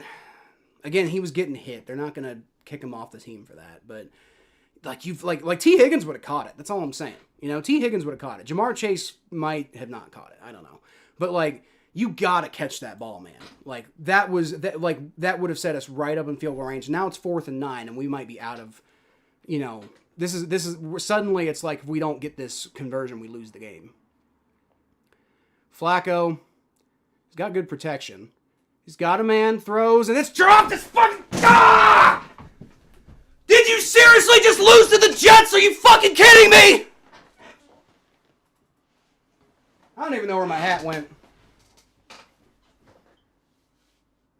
This is fucking garbage, dude. I hate our defense. Every single thing. Like, I'm mad at Yoshi for dropping the ball. I didn't even see it. Like, it was a bit of a low pass from Flacco on that last play. But, like, you beat the Steelers and you lose to the fucking Jets.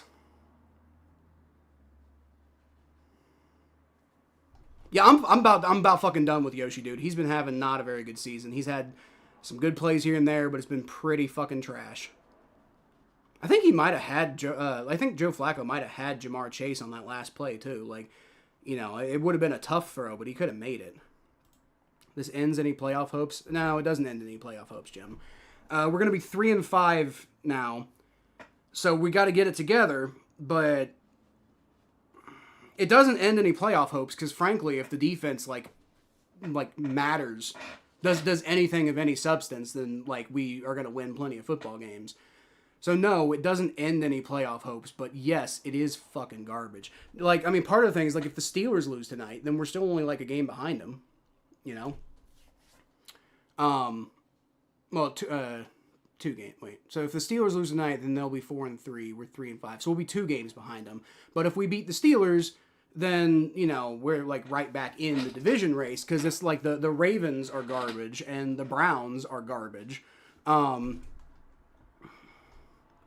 Looks like the Ravens did end up beating the Bears, so that helps them out. But we're still ahead of the Ravens in the race. And if, like I said, our defense has got to get it together. But, like, are you fucking kidding me? Dude, Joe Flacco had his revenge game, man. Joe Flacco dropped 38 on him. Not all by himself, but, like, the offense with Joe Flacco dropped 38 on the Jets, and you lose 39 to 38. Are you fucking kidding? I don't even know what to do because, like, I don't think it's Al Golden's fault. I think it's just this defense is absolute fucking garbage. Like, as a whole, like, the only good player is Trey Hendrickson, and he went out at the end of the game with an injury. We were up 31-16 on the Jets ahead of the fourth quarter, man. This defense is such fucking garbage. I'm so fucking done with them. I wish I wish I didn't have to stream these games so I could have turned it off early, I guess. I wouldn't have, though, because they looked like they were going to win to the very end. Losing to a poverty franchise? Well, we're kind of a poverty franchise. What are you talking about? Yoshi fails again. The good guys choke a sure thing away. Yeah, because our defense is absolute garbage. Now, again, the offense, that last drive from the offense wasn't very good, and there were a couple of missteps by the offense here and there at times, but the defense is so bad. They are so bad, man. They are just so...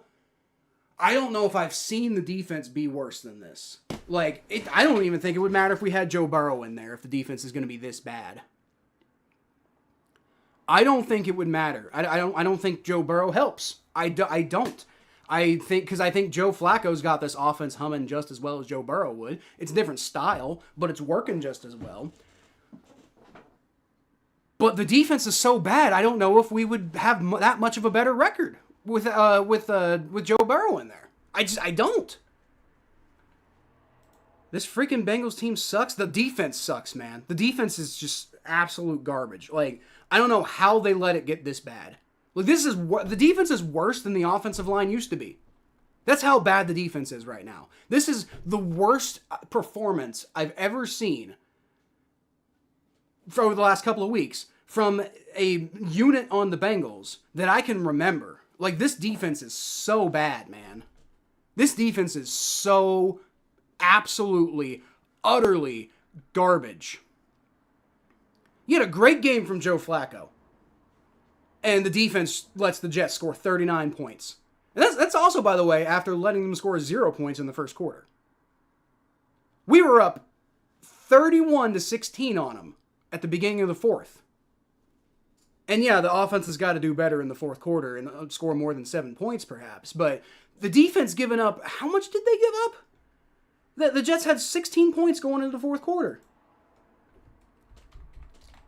The defense gave up 23 points in the fourth quarter alone. You can't do, you just can't. Against this Jets team that doesn't even have Garrett Wilson in there, that has a Justin Fields in there who's only playing because the guy that they benched him for is apparently hurt.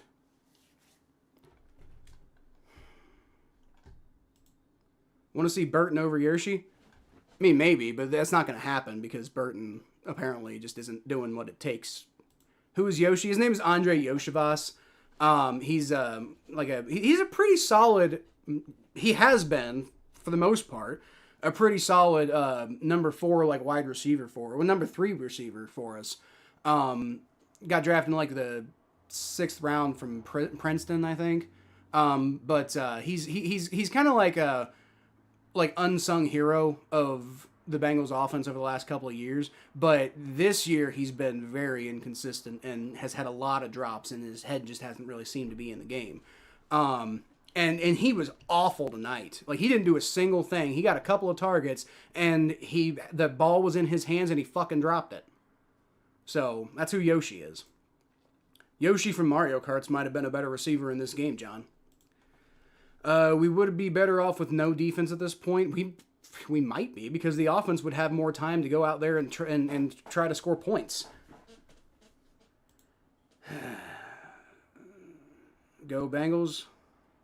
Yeah, they lost.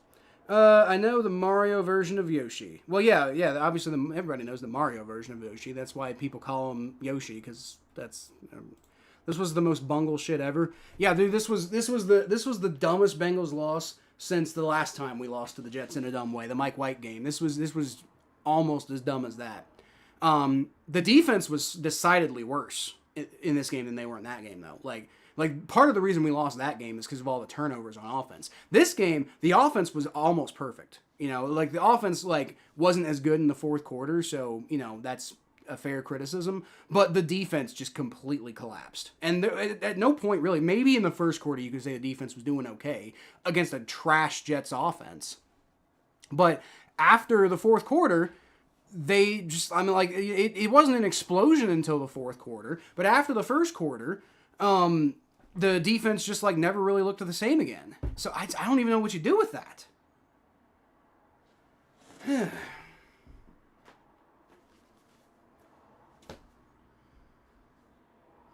And Joe Flacco had a good game, man. I don't even know what Flacco's stats are, but they were good. Flacco did well. Still don't know where my hat went. ESPN hasn't updated, and it still said the Bengals had a 30-16 lead. I remember those days. Joe Flacco had a 100.5 passer rating. Took 1 sack at the worst possible time in the game, but that also wasn't his fault. Threw 2 touchdowns, no interceptions, 223 yards passing, 21 of 34 completion. Justin Fields actually about had the same completion percentage. Threw for more yards, only 1 touchdown. But Justin Fields basically had about the same exact game Joe Flacco did. With 0% of the same caliber of receivers that the Bengals have. That's how bad our defense is, man. Breece Hall had 133 yards rushing for Breece Hall, who's had a bad season all year. Comes up against our defense and lets out 133 fucking yards. Bleep, bleep, bleep, bleep, bleep. Yeah, I don't have the bleeps, but that's what you'd be hearing if I was on television. Tobin can't build a defense. Dude, Tobin can't fucking get anything done, man. The way he's built this team, it made sense at first. And it worked there for a little bit, but like he basically basically he found a strategy and he just stuck with that strategy even though it stopped working. He never adapted. It's the same reason we had to fire Lou Anarumo, because he found a strategy and stopped working and he never adapted. Good Lord. I gotta stream, see you later. Yeah, I'm about to go off and cry or something. I don't know. Yeah, Saints are gonna probably lose, but I don't know. At least your quarterback is better than any Dolphins quarterback. Tua sucks, even though we won 2 games. Yeah, Tua is washed. Tua was once a pretty good quarterback, but he's pretty washed at this point. I think all those concussions probably have caused more problems than are overcomable at this point. I don't know. How did we lose to the Jets?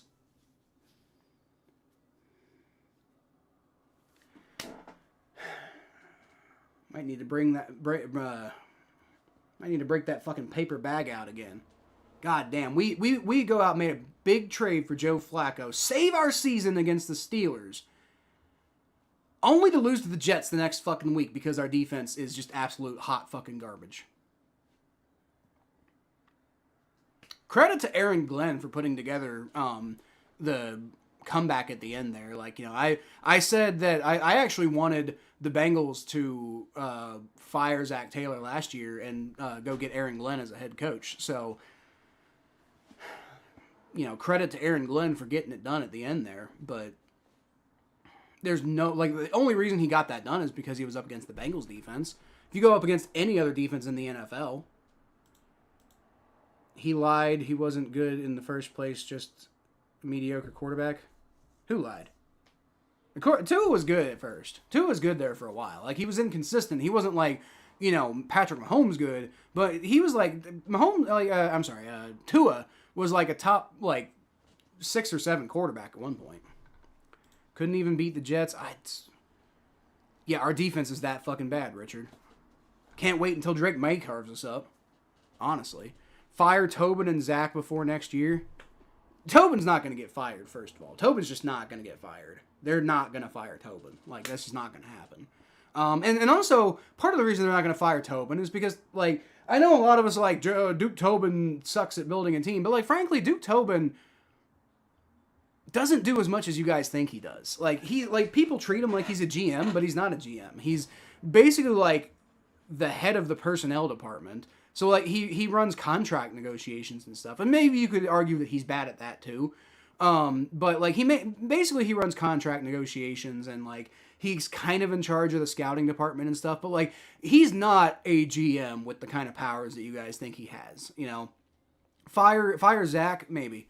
Maybe fire Zach. I don't know. Like, I was kind of warming up to him, again, after beating the Steelers. But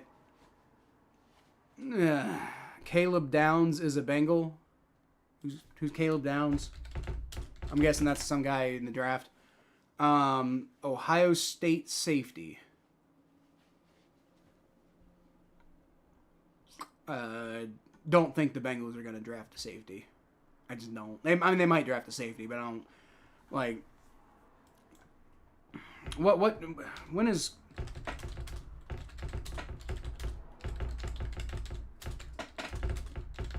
When's he expected to be drafted?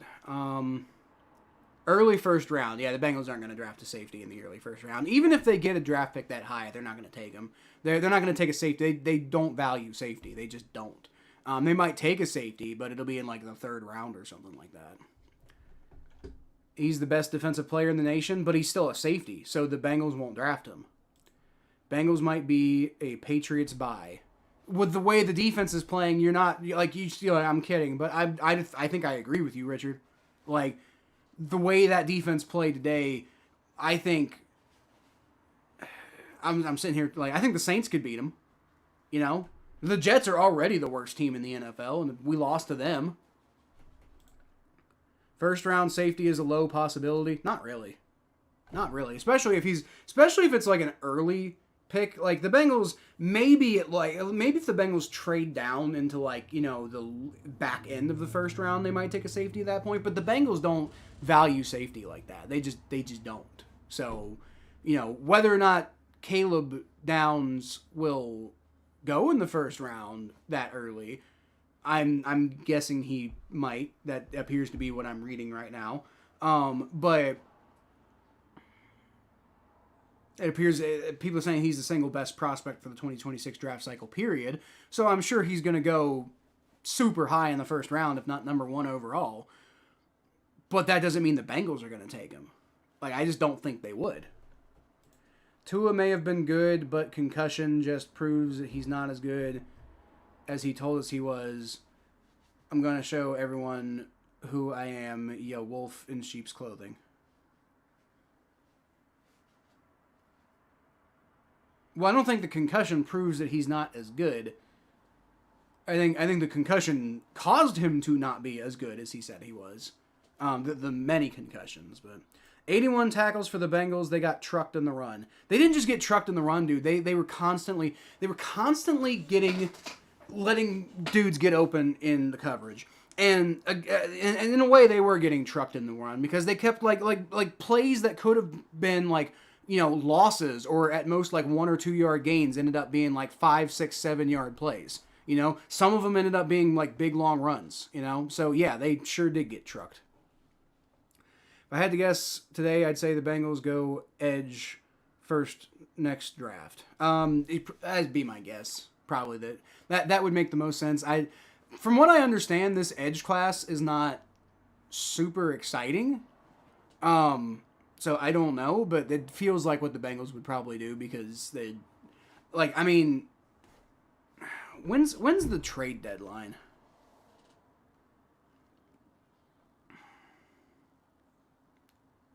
I know it's November 4th. I'm trying to see when November 4th is. So, what's today? Today's the 26th. So we have one more game before the trade deadline. If we lose to the Bears, Trey Hendrickson will almost certainly be traded, is my guess. If we don't lose to the Bears, then he won't be traded. Because if we don't lose to the Bears, then we're 4-5, right? And it's looking rough for the playoffs because we're gonna basically have to lose no more than 2 games the whole rest of the season, right? But if we beat the Bears, then the Bengals have a winning record with Joe Flacco at quarterback, and I would imagine the Bengals front office would value having Trey Hendrickson in the building over any potential draft trade you're going to get for him, right? But going edge first next draft would definitely make sense because it also seems kind of likely that the Bengals just aren't going to re-sign Trey Hendrickson because they have already shown that they aren't putting enough value on him that they should. See what happened all offseason, God, our defense sucks. I don't even have any analysis for this right now. I think I just need to go. Hopefully I can get my drive recovered. I can't believe we've lost to the fucking Jets. After dominating them all game, and then we let them come back and win at the end. We give up 39 points to the New York Jets. I can't believe I'm just processing that is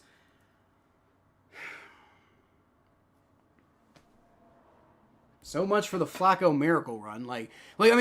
That's not an anti-Joe Flacco thing, but Jim was like, all hopes of making the playoffs are gone. And I don't think all hopes of making the playoffs are gone, but it's going to take a really big surprise run by the Bengals to make the playoffs at this point. You're going to basically, you got 2 games. You can lose 2 games the whole rest of the season, right? So games that they very well could lose. If the defense is playing like that, I don't see how they beat anybody. That's what I said throughout that whole 4-game losing streak. So if this is what we're doing, we win 1 game, lose 1 game, win 1 game, lose 1 game, then, we're going to end up like 8-9 or some shit, right? But the Steelers game could be tough. I mean, I don't know. Maybe they still struggle and we sweep them and that'd be great. The Bears next week, I don't know. They look bad against the Ravens this week, so maybe that's a good sign. I don't know about the Patriots, man. They were looking kind of rough today against the Browns, but then they ended up beating them 32-13. So that one's gonna be tough. Then you got the Ravens, Bills, Ravens, and who knows about the Ravens? The Ravens do look pretty bad, but they'll almost certainly have Lamar Jackson back at that point. Now they're 2-5, and they're only one game behind us now. But if you can take down Ravens, Bills, and Ravens all in a row, then I guess maybe then Joe Burrow probably comes back against the Dolphins. So it's like you got to imagine if you're on pace to potentially make the playoffs, then you probably going to count Dolphins, Cardinals, Browns as wins because Joe Burrow is probably going to be back for those games if we're on track to make the playoffs, right? But before that, we have to beat we can only lose 2 games to the Bears, Steelers, Patriots, Ravens, Bills, Ravens again, right? There's 2 games. We have room for 2 more losses, and we have to win all the rest of those games. So that's 1, 2, 3. Okay, so we have to basically go 3-2 over the next 5 games, and then maybe Joe Burrow comes back, and maybe we finish out the season on a win streak, and then we go 10-7, right? But we've got to go 3-2. That's basically what we got to do. Like if we go 3-2, then we're going to be 6-7, and then maybe we can win the last 3. Or wait, no. Let's see. If we win 3 more games, then that'd be 6. If we lose 2 games, that'd be 7. So what am I missing here? Where's there should be another game. Am I forgetting about an entire another game? 1, 2, 3, 4, 5, 6. Okay, so there's 6 games. My math was just totally off. So if we go, we'll have to go 4-2 at the least. We'll have to at least go 4-2 to have a good shot to make the playoffs. 9-8, we might be able to get in at 9-8, but I don't know if I don't know if you bring Joe Burrow back to try to make the playoffs at 9-8, right? But if you're what would that be? 7? If you're 7-7 when in week 15, then maybe you bring Joe Burrow back and maybe you can win out and you can go to the playoffs. But the way this defense is playing, we got to win 4 games against the Bears, Steelers, Patriots, Ravens, Bills, Ravens, right? I mean, can we beat the Bears? If the defense doesn't play like hot ass, then maybe we can beat the Bears. The Steelers, we already beat them once, so, maybe. The Patriots,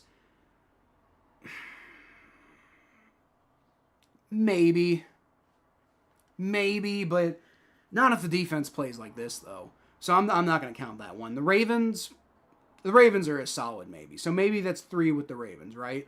But are we going to sweep the Ravens? Are we going to beat the Bills? The way this defense is playing, you're going to have to beat...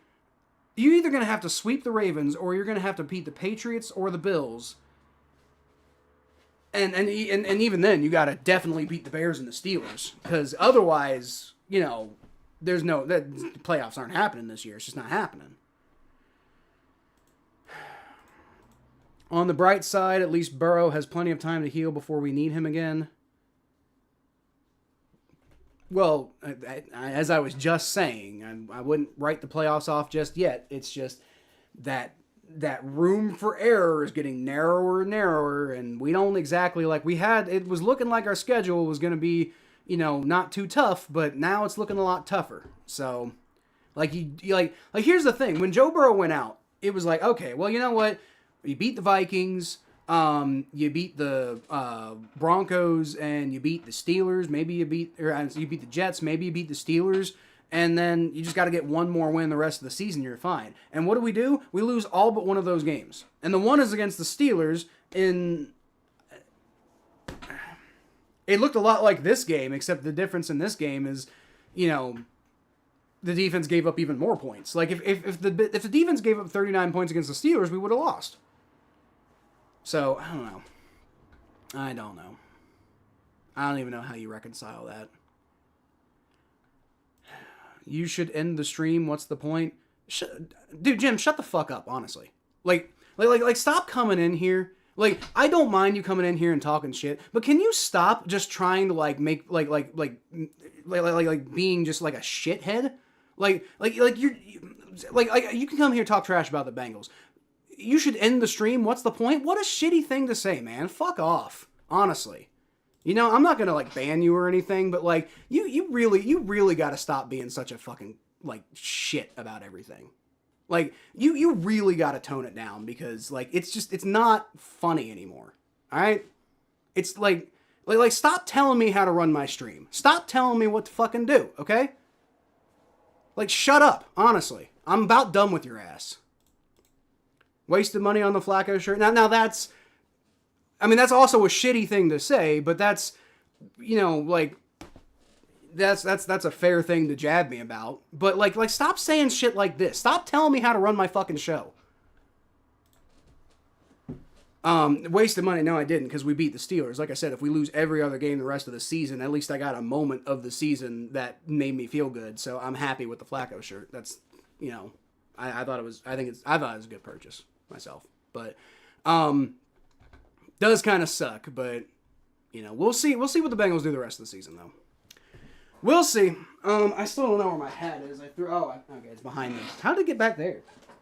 The fuck? Okay, I don't know. Fuck. That sucks. Alright, well, I'm gonna go. I'll leave y'all, as always, with a hoo-day, because I'm a Bengals fan, win, lose,